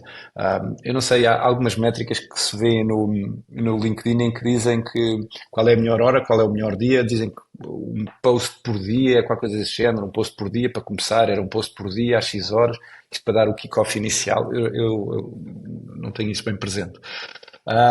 E depois pensar exatamente quem é que era o meu público-alvo. Lá voltamos nós. Quem é que é o meu público-alvo? Definir o público-alvo. Criar mesmo uma persona. Hoje em dia temos ChatGPTs e da vida que podem nos ajudar a criar aqui personas e pronto. E depois criamos o conteúdo com base em todas estas premissas do público-alvo, como é que esta pessoa, o que é que esta pessoa se interessa mais, quais são os ângulos que eu posso abordar, etc. E depois, diria eu, pôr áreas obviamente partilhar áreas partilhar conteúdo da minha área, não é? Eu não vou falar sobre arquitetura, eu percebo um pouco de arquitetura, não vou estar com grandes dissertações e a partilhar coisas de arquitetura, não é? Eu vou Normalmente o que eu partilho é coisas relacionadas com comunicação, com marketing, etc. Pontualmente agarro até coisas da minha própria organização. Eu acho que as pessoas, quando arrancam no LinkedIn, têm de ter em consideração uma coisa que é. Não vejo o LinkedIn como uma forma de vender mais produtos, porque as pessoas já vão pôr. E de repente disparam, sai uma notícia no site, agarram, põem o link e pronto. E só fazem isto. Não, deem conteúdo relevante às pessoas. Acho que o conteúdo, aquilo. Na minha opinião, há pessoas que dizem que já não é, outras que é. Para mim, o conteúdo continua a ser rei. E, portanto, ter em consideração esse conteúdo, ver o que é que faz sentido, tendo por base o meu expertise, as outras pessoas, o público-alvo, a minha rede, a minha possível rede de seguidores, e com base nisso começar a desenvolver conteúdo, dando consistência. É preciso criarmos consistência, não é por aqui, depois passar 2 meses, depois um dia por em dois, depois não sei o quê, que aqui entre nós é o que eu faço. Casa de Ferreiro, não é? Eu gostaria de dedicar um bocado mais ao LinkedIn. Eu estou a falar imenso, eu não me dedico especialmente ao LinkedIn e não me dedico tanto como devia. Dedico-me ao LinkedIn, estou todos os dias, passo horas no LinkedIn, mas em termos de conteúdo não partilho assim tanto como deveria partilhar. Eu não sou tão ativo, assim é que é. Posso partilhar conteúdo, mas posso opinar, ir ver outros conteúdos, opinar, compartilhar, etc. Mas diria assim, pilares fundamentais: consistência, conteúdo, definição de público-alvo e não ver o LinkedIn como uma opção, quase como fazer ali campanhas quase hard selling para vender, porque isto normalmente não corre bem. Agora, quando tu falaste nesse aspecto de não ser demasiado comercial e vendedor, a primeira coisa que eu pensei foi no aspecto de. Ou seja, de abordar o LinkedIn como. Ou do LinkedIn e das redes sociais como abordarias uma situação com uma pessoa presencialmente. Não chegarias ao pé de uma pessoa do nada e Claro, dizias claro. assim: epá, eu tenho aqui uma coisa para vender. Enquanto que se chegares ao pé dessa pessoa e partilhares informação relevante e interessante para ela, provavelmente vais conseguir estabelecer ali uma ligação com essa pessoa vai criar uma percepção sobre ti, e pronto, e crias a tua reputação. Francisco, exatamente isso. Não, não, adorava ter esse poder de síntese, mas não tenho. Como eu disse anteriormente, a minha cabeça é um caos. Isso depois acaba por funcionar bem e acaba por resultar, porque depois eu, para combater isto, tenho grandes mapas mentais onde eu ponho tudo aleatoriamente, mas depois organizo aquilo tudo e consigo esquematizar isto. Mas é exatamente isso. Então, agora vamos aqui ao tópico de crise. Digamos que explode uma crise, um escândalo. Tens a comunicação social à perna, as pessoas nas redes sociais estão a mandar vir. Qual é que é o protocolo ou o teu protocolo para gerir uma Uhum. situação de crise? A crise é um tema fascinante para quem trabalha em comunicação. A primeira coisa que diria era, olha, da mesma forma que tu disseste, quando me disseste que o teu marketing pessoal e não sei o quê, começa antes, tu estás à procura de trabalho, a gestão de crise começa exatamente assim. Ou seja, a gestão de crise começa muito antes de uma potencial crise. E hoje em dia todas as empresas, não há a mínima hipótese, todas as empresas estão sujeitas a uma crise. E, portanto, a gestão de crise começa muito antes de uma potencial crise acontecer. Eu tive, infelizmente, durante o Covid, tive vários amigos e conhecidos a pedirem, pessoas que nunca tinham comunicado, não tinham feito nada, não havia a mínima, havia uma relação muito, enfim, curta com os stakeholders, a dizer, ajuda-me, que tinham só um site, diziam, mas eu tenho um site, e de repente diziam, não havia nada, não havia campanhas de mailing direto, não havia nada, nada, nada. A dizer, o que é que eu posso fazer agora? Ajuda-me aqui a desenhar uma campanha, uma estratégia de gestão de crise. Desenha-se, mas agora desenha-se e claro que se tenta fazer alguma coisa e que claro que se faz. E claro que há saídas para se fazer, há soluções para isso, mas vai ser muito mais complicado e a taxa de eficácia se calhar será muito mais reduzida do que se nós criarmos uma relação com, com, com os nossos stakeholders. Aquilo que falei há bocado sobre a questão de ter os nossos endorsers. Já houve inúmeras crises que rebentaram e foram as próprias pessoas que defenderam. Não, aconteceu, foi um azar, eles não têm culpa, não há coisa melhor do que nós temos os nossos stakeholders a defenderem-nos. E, portanto, esta gestão de crise tem de começar muito antes de uma potencial crise. Depois, o que é que eu faço normalmente? Quando eu entro numa organização, numa empresa, eu imediatamente crio uma coisa, imediatamente crio um protocolo, de facto. O protocolo é como a estratégia. A estratégia, tu sabes que a estratégia aquilo vai ser adaptada, certo? E é isto que eu acho e o plano de ações tem de ser ir sendo adaptado consoante as situações, certas circunstâncias. E o protocolo também tem de ser adaptado invariavelmente, porque há coisas que acontecem que não estão incluídas neste protocolo. Mas eu imediatamente crio um protocolo e crio assim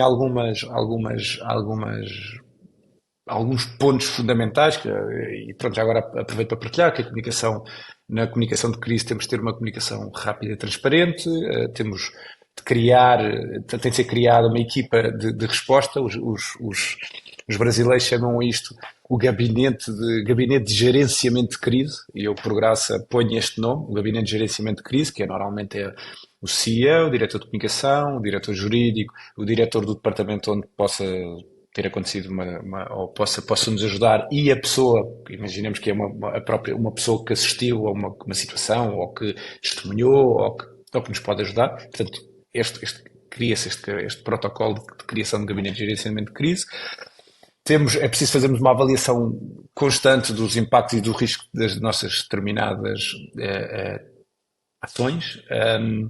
Temos de estar em constante cooperação com as autoridades, se for caso disso, e com os especialistas. Nós, no nosso caso, eu trabalho neste momento com 2 agências de comunicação, portanto, sei que para determinadas está definido, se acontecer isto, qual é a agência que entra. Esta agência está, obviamente, está totalmente brifada também. Se acontecer uma determinada situação, esta empresa é esta agência que trabalha connosco. Se for outra situação, é outra, porque nós depois separamos, mas isso não é relevante aqui para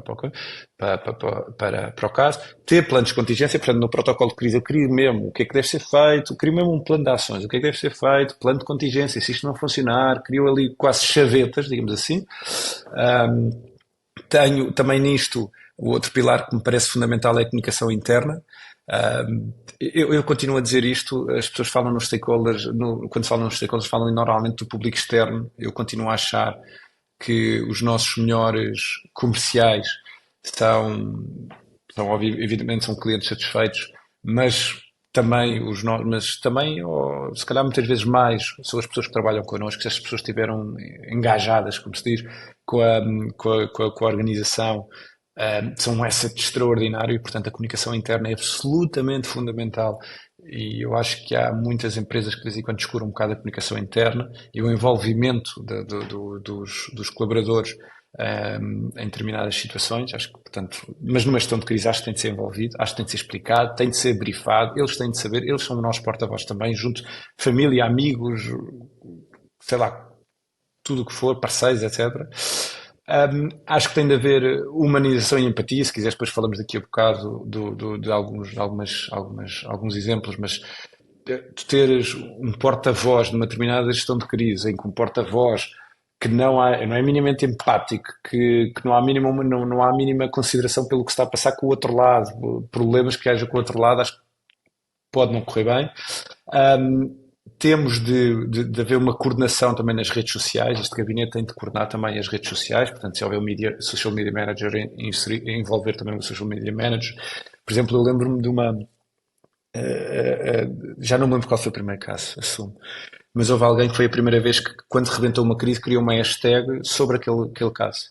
Foi ele que criou aquele caso, em que as pessoas iam lá por dúvidas, comentários, etc., e este gabinete de comunicação conseguiu centralizar tudo o que estava a dizer nos mídias através daquele hashtag, se fosse no Facebook, no Twitter, na altura era Twitter, conseguiu centralizar ali toda a informação que estava, conseguiu, portanto, ir vendo o que é que estava a passar nas redes sociais e ele próprio, a própria organização, responder a pessoas em real time, a dúvidas, a questões, etc. Eu já não me lembro do caso, se me lembrar, entretanto, eu partilho. Depois, mais uma vez, a consistência é essencial, sermos consistentes na mensagem que estamos a partilhar.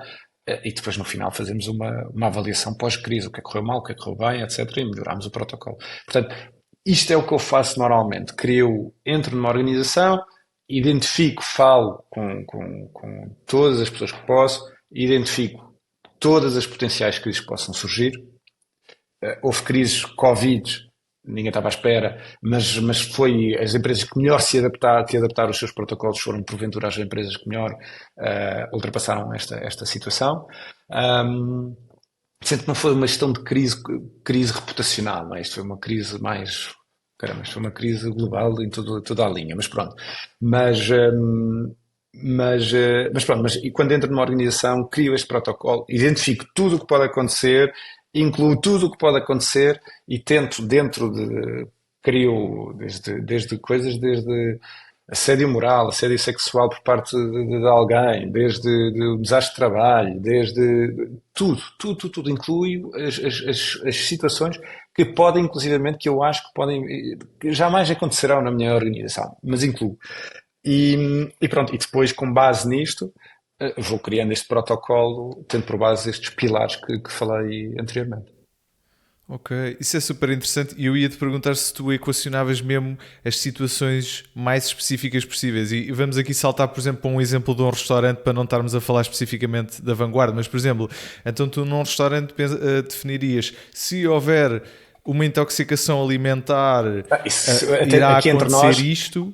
Francisco, isso da intoxicação, se eu estivesse num restaurante, isso seria imediatamente, a intoxicação alimentar seria imediatamente o primeiro ponto, a primeira potencial crise que eu acho que colocaria. Imediatamente.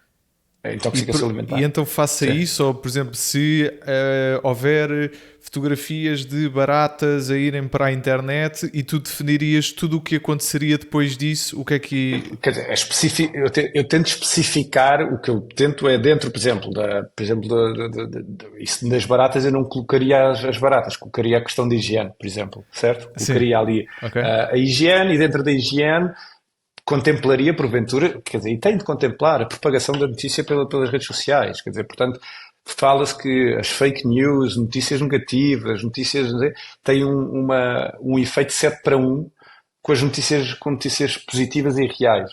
Não sei se não li este indicador há alguns, mas não devido nada. A taxa de propagação de uma notícia negativa ou mesmo de uma fake news, isto agora não são iguais, não são de todo iguais, mas a taxa de propagação de uma notícia negativa é muito superior a uma notícia positiva. Mas eu, por exemplo, neste caso, o que é que eu colocaria? Colocaria intoxicação alimentar, seria, no restaurante, por exemplo, seria... Há uns que para mim são evidentes, têm de ser evidentes, não é? O restaurante de intoxicação alimentar.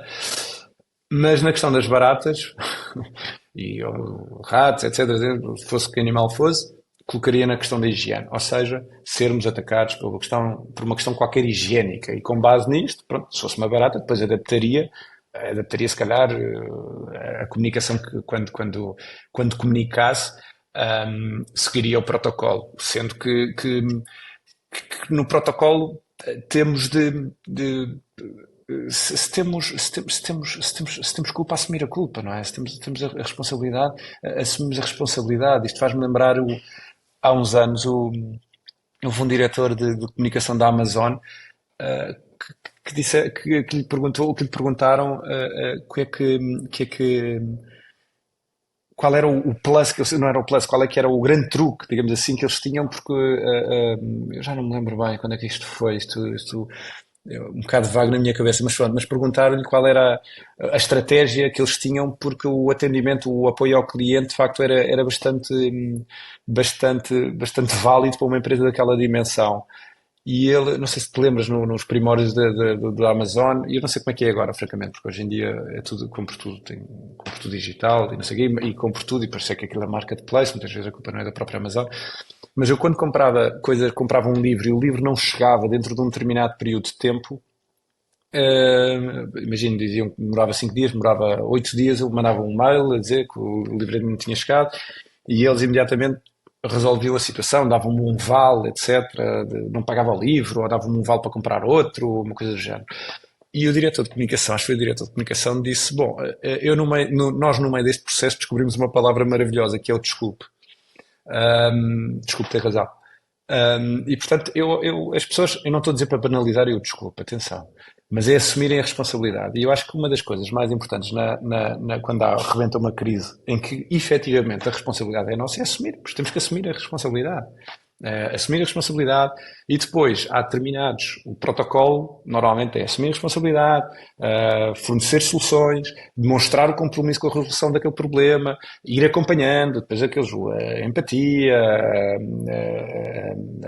sei lá, a humanização, a monitorização constante, etc. Mas se houvesse assim três passos a dar obrigatoriamente, é assumir as responsabilidades, comunicar de forma proativa, não estarmos à espera, bom, isto vai arrebentar ali, isto vai não, nós proativamente comunicarmos, assumirmos a responsabilidade, fornecermos as soluções, o que é que nós estamos a fazer, o que é que vai ser feito para resolver isto, etc. E depois mostrarmos o compromisso, ok, e com base nisto que nós estamos a fazer, nós garantimos que a partir de agora vamos começar a fazer isto. Portanto, diria que são estes 3 passos, de forma mais uma vez um bocado simplista, isto dá pano para mangas, mas diria que são estes 3 passos fundamentais numa gestão de crise. Super interessante. Eu vou resumir aqui vários pontos que eu acho super interessantes que tu disseste. Portanto, Francisco, só uma parte rápida. Tu, a partir de agora, quando eu estiver no escritório e a definir estratégias, não sei o quê, tu vais sentar ao meu lado e tu vais dizer: ok, Eduardo, o que tu disseste foi Epá, vamos lá, a tua capacidade, eu acho divulgar a capacidade de coisas muito interessantes. Muitas coisas muito interessantes que tu disseste em termos de organizar este protocolo, que é primeiro ter uma equipa em que toda a gente sabe quem é que faz parte deste gabinete de crise, quem é que são as pessoas a quem se deve ir. Depois fazer uma avaliação de impacto e risco, ou seja, aquilo que nós falámos de se acontecer isto, ou definir quais são os maiores focos potenciais de uma crise e o que é que acontecerá se isso acontecer, ou seja, ter um plano de contingência, comunicação interna para comunicar não só com as pessoas externas, mas também internas, e depois assumir as responsabilidades do que aconteceu, oferecer soluções e mostrar compromisso com essas soluções. Não por essa ordem, eu diria que assumir a responsabilidade era logo o primeiro passo, mas sim, mas é exatamente isso. Super interessante. E consegues dar-me um exemplo de uma crise que tenha sido bem gerida e uma que tenha sido má gerida? Má gerida, há tantas. Bom, bem gerida e também, caramba, há inúmeras. Eu talvez dissesse falasse uma que foi talvez a primeira em que se falou mesmo, é preciso as empresas terem um protocolo de gestão de crise, é preciso haver protocolos, é preciso atuar, é preciso a gestão de crise quase como uma disciplina da própria comunicação, uma subdisciplina da comunicação, porque eu acho que há quase, hoje em dia já há cursos só de gestão de comunicação, gestão de crise, formações de gestão de crise, assim é que é. Ahm, eu vou falar nesta que aconteceu em 1982 com a Johnson Johnson, não sei se conheces, que a Johnson Johnson tinha um produto que era o Tylenol. Tylenol é um género de paracetamol e houve uma adulteração na fábrica, ou não sei, os culpados não sei, mas houve uma adulteração do produto e puseram em algumas das embalagens, meteram cianeto. E, e morreram 7 pessoas. E a Johnson Johnson telefonou, eles souberam porque telefonou um jornalista a dizer, olha, houve uma pessoa que tomou este paracetamol, que era o Tylenol, e morreu. E na autópsia foi determinado que a morte foi por cianeto, por envenenamento. A Johnson ficou sem saber, pronto. Na altura ficaram, pronto, acharam que era um caso isolado, iam ver e tal, e portanto não reagiram logo proativamente sobre o que é que poderia ser a potencial crise. Isto por acaso é importante, muitas vezes reagimos imediatamente e de forma proativa para não permitir que aquela crise se propague. Muitas vezes as pessoas dizem, não, vamos ver o que é que isto vai dar. Eu não estou a dizer que não haja situações em que é melhor não falar para não propagar, porque a própria empresa quando fala vai propagar. Mas maioritariamente, a empresa tem de atuar. Claro que há exceções. Mas a Johnson Johnson ficou assim meio atabalhoada e de repente e de repente morreram as 7 pessoas. E depois criou outro problema, que depois houve imitação, houve outros remédios, depois começaram também outras pessoas a morrer de outros remédios. Foi assim uma crise, assim meio que em 1982, não havia redes sociais, não havia mails, portanto, o que é que se fazia? O que é que eles fizeram? Eles criaram imediatamente, assumiram que estava ali um problema, assumiram imediatamente a responsabilidade pelo problema, disseram que não sabiam na altura, criaram um canal, começaram, eu já não me lembro bem deste caso, mas conseguiram fazer com que fossem à televisão X em X tempo, X em X horas para fazer um ponto de situação, envolveram-se com as autoridades, comunicaram, fizeram uma comunicação interna incrível, em que envolveram todas as pessoas para terminar, para perceber o que é que se tinham pensado. Foi os colaboradores internamente perceberam que tinha havido na abertura das cápsulas ou uma coisa do género, tinha havido aí uma falha de segurança. Eles iam sempre pondo a par o que é que estava a passar com estes briefings na televisão, e depois e retiraram, foi uma operação inacreditável, retiraram 30 milhões de embalagens do mercado em tempo recorde. Disseram para as pessoas durante 2, 3 meses não tomarem e procurarem outros paracetamóis. Envolveram depois, também internamente, com base nesta comunicação interna, envolvendo os colaboradores, chegaram a um sistema que era um fecho de segurança que não permitia que houvesse estas questões de violação de segurança. E passado 3 meses voltaram a largar, voltaram a vender o produto no mercado, e eles, se antes este Tylenol era um sucesso incrível de vendas, tinha 19% de cota de mercado, depois disto, segundo se diz, passou para 30%. Portanto, eu acho que é um caso extraordinário. A Johnson Johnson está hoje em dia está no top 20 das marcas mais admiradas do mundo, não é? Portanto, eu acho que foi um caso, foi o primeiro, eles reagiram muito bem, sem saberem muito bem como não tinham protocolos de crise desta natureza fizeram o que eu acho que deviam ter feito, criaram canais de comunicação com a população em geral e com o potencial, com as pessoas, com potenciais vítimas dessa situação. Depois eu também acho que, também, se não me engano, tentaram falar com todos os fornecedores para falarem com as farmácias, para imediatamente informarem as pessoas para comprarem outras opções, para não comprarem. Foi assim uma campanha, uma coisa incrível portanto, acho este tema este exemplo muito interessante. Também temos outro também interessante da Amazon em 2018. Não sei se te lembras disto, que houve um caso de racismo com dois clientes, em que depois veio a polícia e prendeu-os, uma prisão totalmente injusta, com base em, em bias totalmente errados por parte dos empregados do Starbucks. E a Starbucks, também, a Starbucks, se bem me lembro, também assumiu a responsabilidade, lamentou o sucedido, imediatamente fechou as lojas, que eu acho isto extraordinário, fechou as lojas, disseram que o dinheiro não era importante, o que era importante era salvaguardar o interesse das pessoas envolvidas, destas duas pessoas que tinham sido vítimas de uma situação de facto terrível, e de outras que pudessem vir a acontecer. Portanto, fecharam as lojas todas, disseram que não importava o dinheiro, que não importava o income, não importava a parte comercial, e durante 2 ou 3 dias estiveram com as lojas em todo o mundo fechadas e a dar informação a todos os colaboradores sobre as mais variadas questões de foro social. E portanto isto foi um tamanho muito interessante.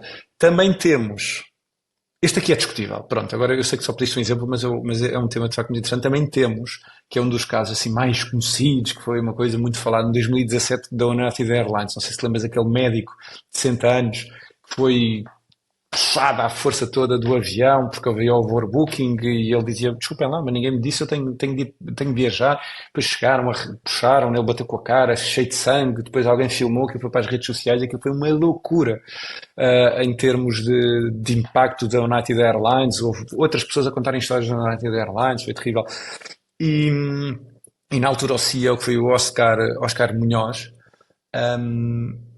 foi à televisão, foi para redes sociais, foi para todo lado, mailings, redes sociais, todos os canais, e assumiu a responsabilidade, pediu desculpa pelo sucedido,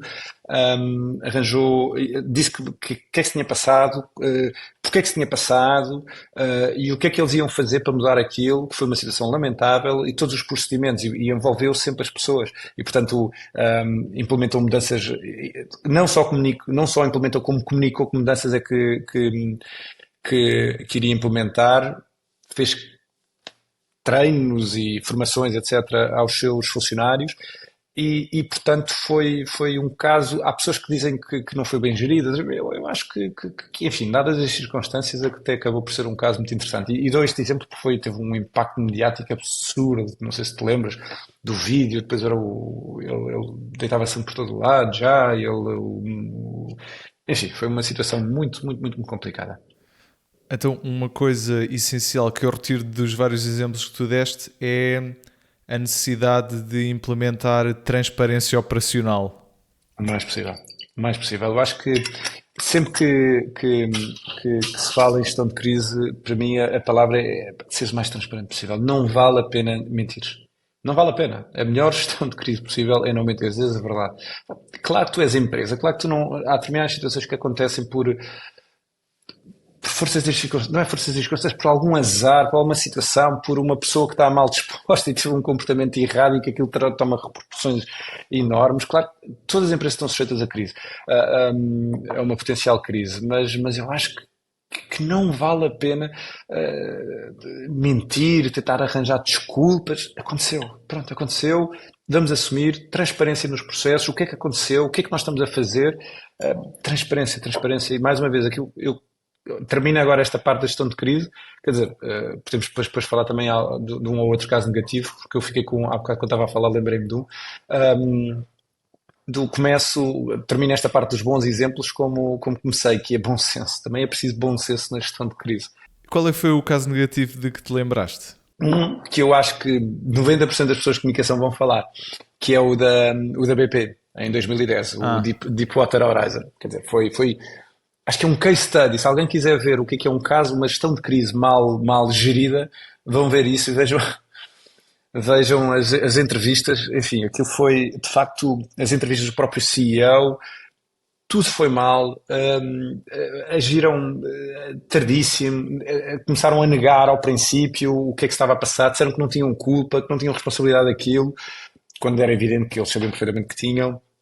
Um, Tudo foi mal. O CEO, eu lembro de uma vez, mas o CEO deu uma entrevista em que diz: Ouça, isto também está a ser muito difícil para mim, eu estou há 2 dias sem dormir. Quer dizer, portanto, isto, quer dizer, imaginem, morreram pessoas, um desastre natural, catastrófico, e de repente tem o CEO a dizer: Ouça, isto também está a ser difícil para mim, eu estou sem dormir.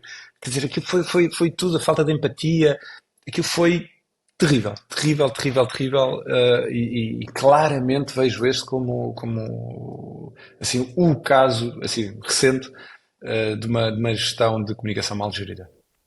Interessante. Olha, eu queria tocar aqui num último tópico, que é o da psicologia, porque tu foste também o diretor de comunicação da Ordem dos Psicólogos. E tu há bocado deste um exemplo que, por acaso, nos últimos dias tenho lido bastante sobre, que é o fator da incerteza psicológica e do stress que causa nas pessoas. Uhum, E li especificamente o exemplo da Uber, que criou uma equipa de cientistas comportamentais, e uma das uhum. coisas que eles perceberam foi a incerteza psicológica gerada pelo táxi, ou seja, que tu não sabes quanto tempo vai demorar a chegar até ti, Exatamente. não sabes quanto vais pagar, não sabes quem é que te vai levar, não sabes quanto tempo até ao destino, e que muitas das coisas que a Uber implementou na app, na experiência do utilizador, foi para reduzir o fator de incerteza psicológica. Exatamente. Que efeitos, que aspectos da psicologia é que tu achas mais interessantes na área da comunicação? Eu, a minha história na Ordem dos Psicólogos foi quando eu te conheci. Eu acho enfim, é extraordinário para mim, porque foi das melhores coisas que me aconteceram a nível pessoal e bem aliás, profissional e também pessoalmente, em termos pessoais. Que eu, quando tive para ir para a Ordem dos Psicólogos, isto não é uma entrevista de vida, atenção, mas é só para. Eu dizia, não, isto não. Eu disse ao primeiro bastonário, que foi como convidou, e ao diretor executivo, depois tornou-se o segundo bastonário, dizia, eu não sou a pessoa indicada para vir para cá. E aquilo havia um processo de recrutamento, e eu dizia, eu fui convidado para fazer parte desse processo, e fui enfim, fui a jogo, como se diz, e eu dizia, mas eu não sou a pessoa indicada, eu não percebo nada de psicologia. E o bastonário dizia-me, não, é exatamente você que nós queremos, é exatamente isso que nós queremos. E disse, mas isto não faz, pronto, não faz sentido. Aquilo foram 2 ou 3 entrevistas. Na segunda disse-me uma coisa. Eu disse, olha, isto é tudo muito interessante, mas eu não sou a pessoa indicada. Eu não percebo nada de psicologia. Para mim, isto foi em 2012. A Ordem tinha sido criada em 2007 com comissão instaladora. Portanto, há 3 anos que estava ali a trabalhar. Uma ordem que as pessoas não têm noção, uma ordem com mais de 20 e tal mil membros. Portanto, uma ordem muito grande. E eu disse, mas ouça, eu não percebo nada disto e quem vai ao psicólogo são os malucos, como se dizia, não é? Enfim, quem vai ao psicólogo é quem está com problemas. Ahm, e ele dizia, ótimo, é exatamente você. E acabei por ir. E de repente, quando eu entrei, comecei a perceber. Bom, fiz aquilo que já disse, o levantamento, etc. Acabei por aceitar o convite, e o convite foi feito do bastonário que me disse: Bom, olha, Osvaldo, você quer continuar a trabalhar só para o profit a vida toda ou quer durante um período de tempo olhar para trás e ver que durante um período de tempo fez alguma coisa mesmo com real valor e que impactou a vida das pessoas? Eu disse: Ei, caramba, agora é que ele me apanhou. E porque eu sentia isso, eu gostava durante um período de vida, disse que ia só lá ficar 2 anos, que era um final de mandato dele, 2, 3 anos, e acabei por ficar 7 anos e meio, quase 8 anos. E, mas rapidamente, quando comecei a entrar, eu disse, mas isto dos insights psicológicos faz todo sentido em marketing. Isto, o marketing, a comunicação, a publicidade trabalha com comportamento humano. E os maiores especialistas em comportamento humano são os psicólogos. Mas isto não faz sentido. Isto como é que é tão pouco falado? E depois comecei a estudar um bocado mais. Já tinha estudado na altura, mas depois nunca liguei muito a este aspecto. O Edward Bernays, e tu falaste já uma vez gravaste um vídeo do Edward Bernays. O Edward Bernays é de facto uma personagem única na área da comunicação, porque é o pai das relações públicas, fala-se também do Ivy Lee, que é ali o pai das relações públicas modernas, mas pronto, o Edward Bernays foi o primeiro ali a falar na propaganda. E o curioso é que o Edward Bernays era sobrinho do Freud. E Freud isto foi no início do século XX, Freud era um psicanalista já muito conhecido na altura e ele, segundo se diz, foi estar meio de meses, um ano, logo foi, estudar com o tio dele. O Edward Bernays era norte-americano, foi para a Áustria, acho que foi para a Áustria, sim, não interessa, mas foi ter com o Freud para, para aprender, para perceber este. E quando voltou para os Estados Unidos, fez algumas das campanhas mais inacreditáveis que se fizeram até hoje com base em insights psicológicos. E pronto, eu a partir daí comecei a estudar o máximo que podia sobre exatamente estes insights psicológicos e continuo a estranhar como é que há tantas empresas, pessoas da área da comunicação, do marketing, que não olham mais para a psicologia e para a ciência comportamental. E por acaso cruzei-me aqui numa entrevista que estava a ler, numa entrevista qualquer, com o vice-presidente da Ogilvy UK, que é o Rory Sutherland. Ele por acaso tem uns TEDs muito interessantes que aconselho a ver, Rory Sutherland, em que ele disse que tinha criado um departamento. Desculpa, só uma parte. Quando estava na ordem dos psicólogos, soubemos, porque estivemos reunidos com pessoas responsáveis da Google e do Facebook que estavam a contratar psicólogos exatamente para obterem mais insights psicológicos, behavioral insights, como se diz, insights comportamentais para adaptar os seus produtos. Mas cruzei-me com este Rory Sutherland, vice-presidente da Ogilvy, e em que ele disse, eu desde que descobri a psicologia comportamental, a psicologia social e as ciências comportamentais, a minha perspectiva da publicidade mudou radicalmente. E hoje em dia criei um departamento de Behavior Insights na própria Ogilvy em que todas as nossas campanhas passam por lá. E aquilo que eu falei há bocado sobre as lojas estarem abertas, são insights psicológicos de facto muito interessantes. Eu dou-te aqui um exemplo, por exemplo, do Edward Bernays sobre um insight psicológico muito engraçado. O Edward Bernays foi contratado, há a história muito conhecida, não sei se tu falaste no teu vídeo, das tochas de liberdade. As tochas de liberdade é um exemplo muito engraçado, mas eu vou falar de outro, que é do bolo instantâneo, que era o Betty Crocker. O bolo instantâneo foi um bolo a Betty Crocker era uma marca, um bolo, que era um bolo instantâneo, que bastava juntar leite e estava feito. Leite, bater, punha ao forno e estava feito. E aquilo teve imenso sucesso na Primeira Guerra Mundial, com as tropas que eles punham ao forno, sentiam que estavam a comer bolo feito em casa, bolo caseiro, etc. Era um sucesso. E depois da Primeira Guerra Mundial, as pessoas continuavam a dizer que o bolo era maravilhoso, mas as vendas começaram a cair. E ninguém percebia porque contratar o Edward Bernays. O Edward Bernays percebeu que as mulheres, que era o principal target naquela altura, que eram as mulheres que cozinhavam e não sei o quê, sentiam que não faziam o bolo. Não se sentiam confortáveis em estar a fazer só pôr o leite, juntar o leite, juntar o pó e pôr no forno. E não se sentiam confortáveis. Então o que é que ele disse? O que é que ele sugeriu? Ele fez com que, e comunicou isto muito, que as pessoas que acho que, em termos práticos, nem sei se aquilo tinha alguma utilidade, mas que as mulheres que tinham de pôr um leite, tinham de pôr um ovo, tinham de bater um ovo e pôr o ovo. E as mulheres aí sentiam que tinham de fazer qualquer coisa, tinham de bater o ovo, pôr o ovo lá dentro e tal, e bater, não sei o que mais. E portanto, com o simples, comunicaram a dizer, basta, insiram um ovo, ou incluam um ovo e ponham um bolo extraordinário, rápido, um bolo instantâneo, não sei o que mais.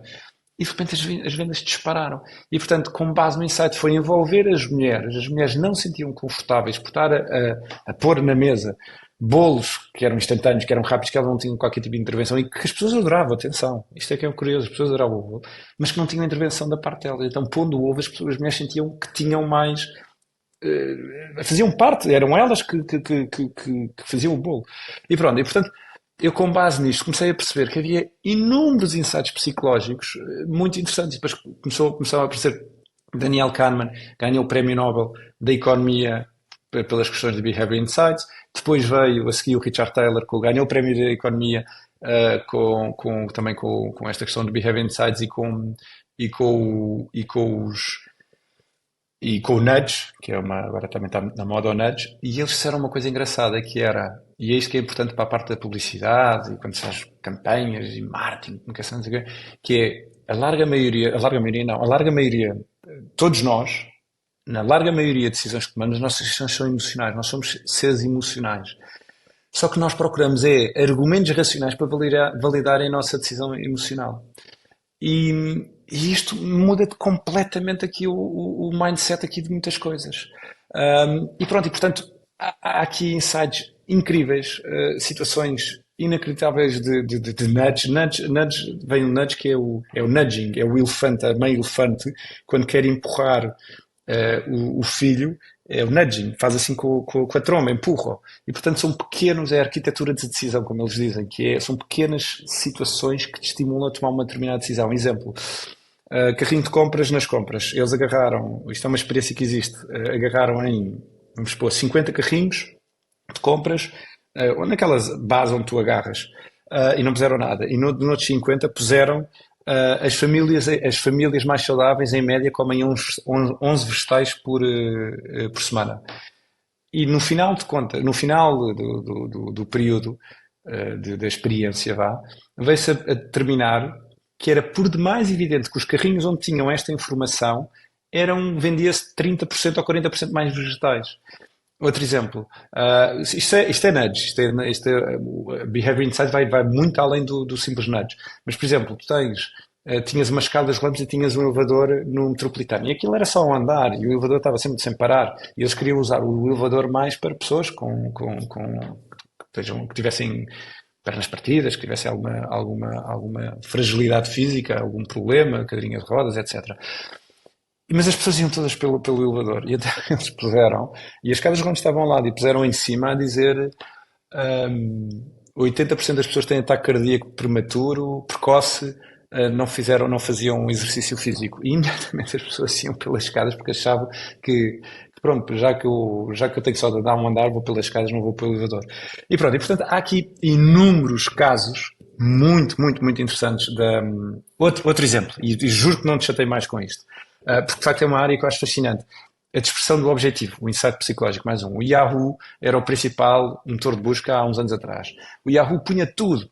Tu entravas, tinhas tempo, tinha resultados esportivos, tinha tudo. E de repente apareceu uma pequena empresa que disse assim: olhem, nós não conseguimos, nós não fazemos isso. Nós só fazemos uma coisa, mas nessa coisa nós somos muito bons. Nós somos os melhores. Nós vamos ser os melhores. Que é o Google. O Google era só tudo branco e a barra. E as pessoas, 90 e tal por cento das pessoas que iam em Yahoo iam ao motor de pesquisa, não queriam saber do tempo e tal, pronto, podiam ver ali, mas a larga maioria ia ao motor de pesquisa. E tu, quando vais, por exemplo, a um médico, se vais ver um médico, tu vais a um médico com um problema da pele, não vais a um médico clínico geral, por muito bom que ele seja. Tu vais a um dermatologista, tu queres a melhor dermatologista porque é um produto de pele, é um problema de pele. Pronto, e este é aqui um insight aqui muito interessante. E tu, a partir daí, tens N casos que se foram acontecendo que justificam isto e que tu percebes. Por exemplo, o sofá-cama, quando eu te digo sofá-cama, tu imediatamente pensas, pá, é um mau sofá e uma má cama. É a dispersão aqui do objetivo. Tu, quando falas, por exemplo, há uns anos apareceram as televisões com os DVDs incorporados. Teoricamente era a melhor solução que havia, porque era muito mais barato, os fios, não havia 300 fios, estava tudo incorporado, esteticamente era mais interessante, e mesmo assim nunca foi um sucesso, foi um flop de vendas. Porquê? Porque as pessoas, não, eu quero uma televisão, quero a melhor televisão que eu consigo comprar, e quero o melhor DVD que eu consigo comprar. E pronto, e portanto, há aqui um conjunto de insights muito interessante, muito interessante. Instituições financeiras, por exemplo, as instituições financeiras deviam ter em consideração que a aversão à perda é muito superior, o medo de perder é muito superior a um eventual ganho. Eu, se disser à pessoa, portanto, custa muito mais perder uma coisa que eu já tenho do que eu eventualmente ganhar. E isto para uma instituição financeira pode ser muito interessante. É por isso que depois, de forma um bocado atabalhoada, diz: não perca esta oportunidade. Ou seja, está a dar posse à pessoa e depois diz que ela, se não fizer um determinado ato, está a perder aquela oportunidade. Isto já está vulgarizado e banalizado. Mas isto é interessante. As pessoas têm em consideração, quando as pessoas têm a posse, custa-lhes muito mais perder uma coisa do que eventualmente ganhar. Aquilo beneficia disto. Claro que é pertinente. Mas quando estão a preparar copies e campanhas, terem em consideração este princípio. As pessoas lidam de forma muito mais intensa com a aversão à perda do que o eventual ganho. E pronto, enfim, eu fiquei absolutamente fascinado com esta área dos Behavior Insights. Fiz tudo o que podia de cursos, fui para fora, enfim, fiz tudo o que podia fazer. E pronto, e portanto é uma área que eu acho absolutamente extraordinária e que as pessoas muitas vezes usam sem saber. Imagina, o próprio empregado de mesa, quando está a servir água, diz: quer água, tu tens a opção sim ou não, não é? Tu dizes sim ou não quer, não sei o quê. Como é que eles decidiram aumentar a venda da garrafa de água também, que é mais um plus? Vão-te com duas garrafas e diz água com gás ou sem gás.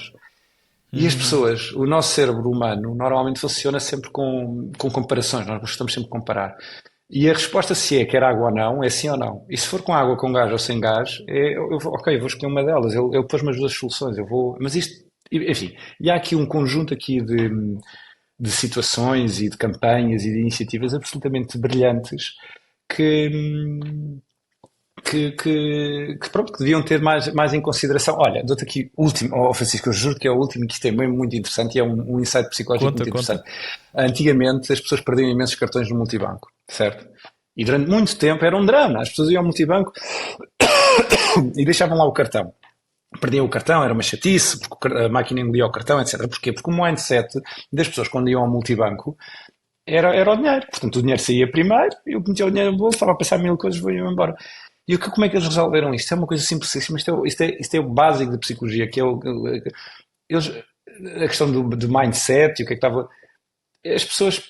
Que é que estas entidades que geriam a máquina multibanco? Inverteram.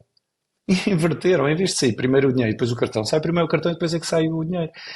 E se tu fores a pensar, eu não sei se te aconteceu isto há muitos anos atrás, era um drama. As máquinas, ei pá, fica o cartão, a máquina comeu outra vez o cartão. Acontecia isto imensas vezes e de repente de um momento para o outro deixou de acontecer isto e as pessoas nem realizaram isto, nem realizaram. E bastou mudar ali a ordem e pronto, porque o mindset das pessoas é ali o dinheiro, ok, sai o cartão, ok, mas o meu mindset, por mais coisas que eu estou a pensar, eu vim aqui por causa do dinheiro. E pronto, e há aqui coisas muito, muito, muito interessantes. E nós, por exemplo, há pequenas, agora falando disto da arquitetura da decisão, temos as questões do nudge, mas agora também há o sludge. O nudge é, por exemplo, é isto te estimula a tomar uma determinada decisão. Eu digo que é só mais exemplo e vou-me lembrando de outros muito engraçados e simples de explicar e rápidos.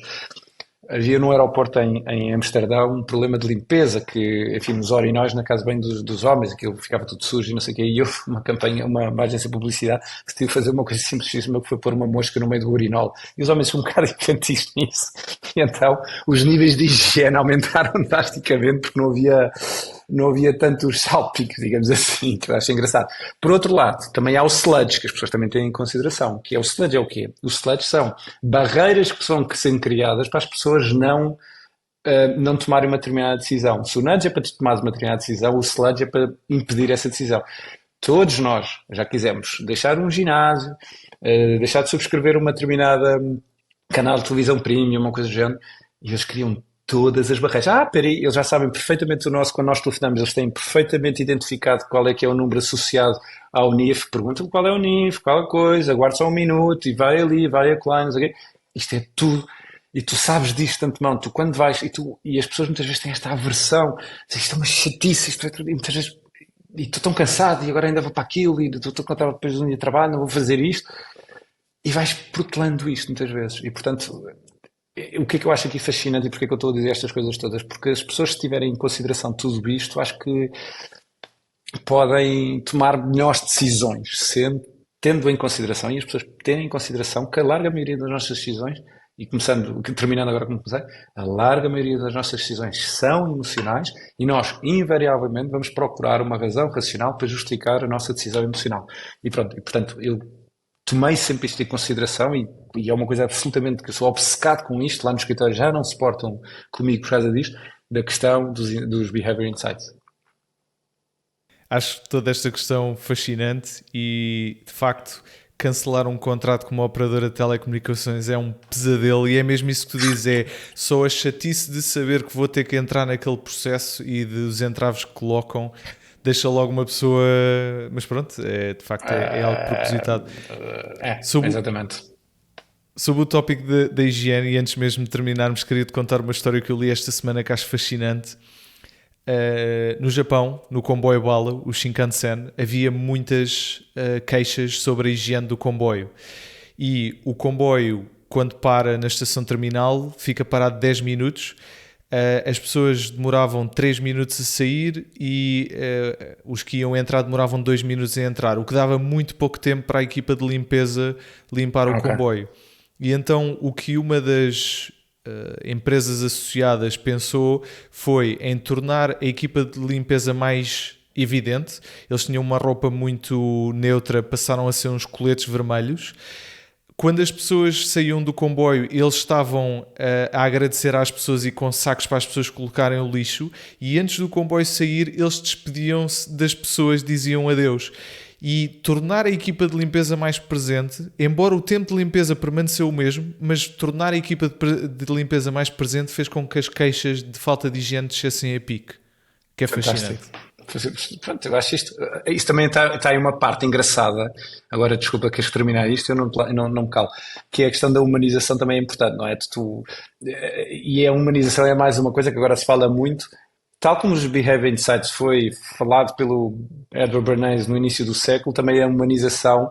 A humanização, quer dizer, as pessoas identificarem-se e depois as pessoas têm consideração. Também há um insight aqui engraçado que as pessoas criticam muito mais dificilmente uma pessoa do que a organização. Portanto, quando tu humanizas, enfim, quando tu humanizas, as pessoas ficam com um bocado mais dificuldade em criticar a organização porque se lembram daquela pessoa e tal. Eu não sei se suponho que também tem esse efeito. As pessoas dizem, estes tipos estiveram aqui a trabalhar, não sei o quê, são impecáveis, coitados, trabalham rapidíssimo e não sei o quê, e pronto, acho isso interessante. Mas da humanização também é uma coisa que se fala muito agora, mas é uma coisa que foi criada na área do marketing da comunicação há anos, na área da comunicação principalmente, com um dos pais também das relações públicas, foi o Ivy Lee, em que o Ivy Lee foi contratado pelo Rockefeller, e o Rockefeller tinha um império, não é? Como é sabido, e ele teve um problema nas minas, uma coisa do género. Houve uma manifestação por causa de melhores condições e entrou a polícia,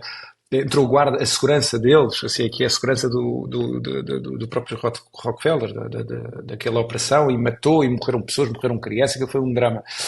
E este Rockefeller contratou o Ivy League. O que é que eu faço? Tenho os mídias, tenho toda a gente, a alta sociedade, toda a gente está contra mim. E ele sugeriu determinadas estratégias, que era ir à casa das pessoas, aceitar, ouvi-las, etc, etc. Que foi a humanização, foi o primeiro passo da humanização. E é isso que eu acho curioso, que é como é que com coisas que foram faladas, estudadas, analisadas com todo o sucesso há 100 anos, há 120, 100, 110 anos, como é que ainda há esta certa tração, assim parece que há ali um lastro de vez em quando de não, isto é assim, vamos fazer isto assim, está bem. E voltamos àquela história que eu também falei inicialmente, as pessoas não olharem só para o Excel, não olharem só para o racional, vejam também o que é que está ali nas pontas, o que é diferente, mesmo por exemplo sei lá, processos de recrutamento. Se nós queremos contratar exatamente todas as mesmas pessoas, invariavelmente aquelas pessoas que vão entrar vão fazer exatamente tudo o mesmo que o meu concorrente. Portanto, sei lá, deem 5% de margem para pessoas que mandam o currículo, não tem nada a ver com os critérios solicitados, nem que seja só o facto da pessoa estar a mandar revela duas coisas. Primeiro, uma pode estar eventualmente desesperada e temos ali um trabalhador bastante motivado. E a outra é porque só o facto de ele ter mandado é que arriscou, é uma pessoa ousada, é uma pessoa que quer mostrar. Portanto, esta questão extraordinária da magia, da questão da emoção, e tudo isto tem uma base psicológica por baixo. E é isto que me fascinou na Ordem dos Psicólogos. Foi sabes, não sei se tu, quando tens uma epifania, sentes o cérebro a abrir, sabes? Que estupidez, como é que eu não me lembrei disto? E foi exatamente o que eu senti quando percebi melhor o potencial da psicologia na área que eu trabalho. Duarte, muito obrigado. Adorei esta conversa. Eu disse que isto não íamos cumprir com o tempo. Eu disse que isto ia. Eu não sei se tu vais ter que cortar isto imenso. Pá. Eu disse que isto ia ser um drama. Não vou. Olha, eu acho que não existe demasiado longo, só existe demasiado aborrecido. E se há coisa que eu tenho a certeza é que esta conversa não foi aborrecida, portanto não vou cortar nada. Ok, tu deixa isto nas tuas mãos. Duarte, muito obrigado. Eu é que agradeço. Francisco, um grande abraço. Obrigadíssimo. Abraço.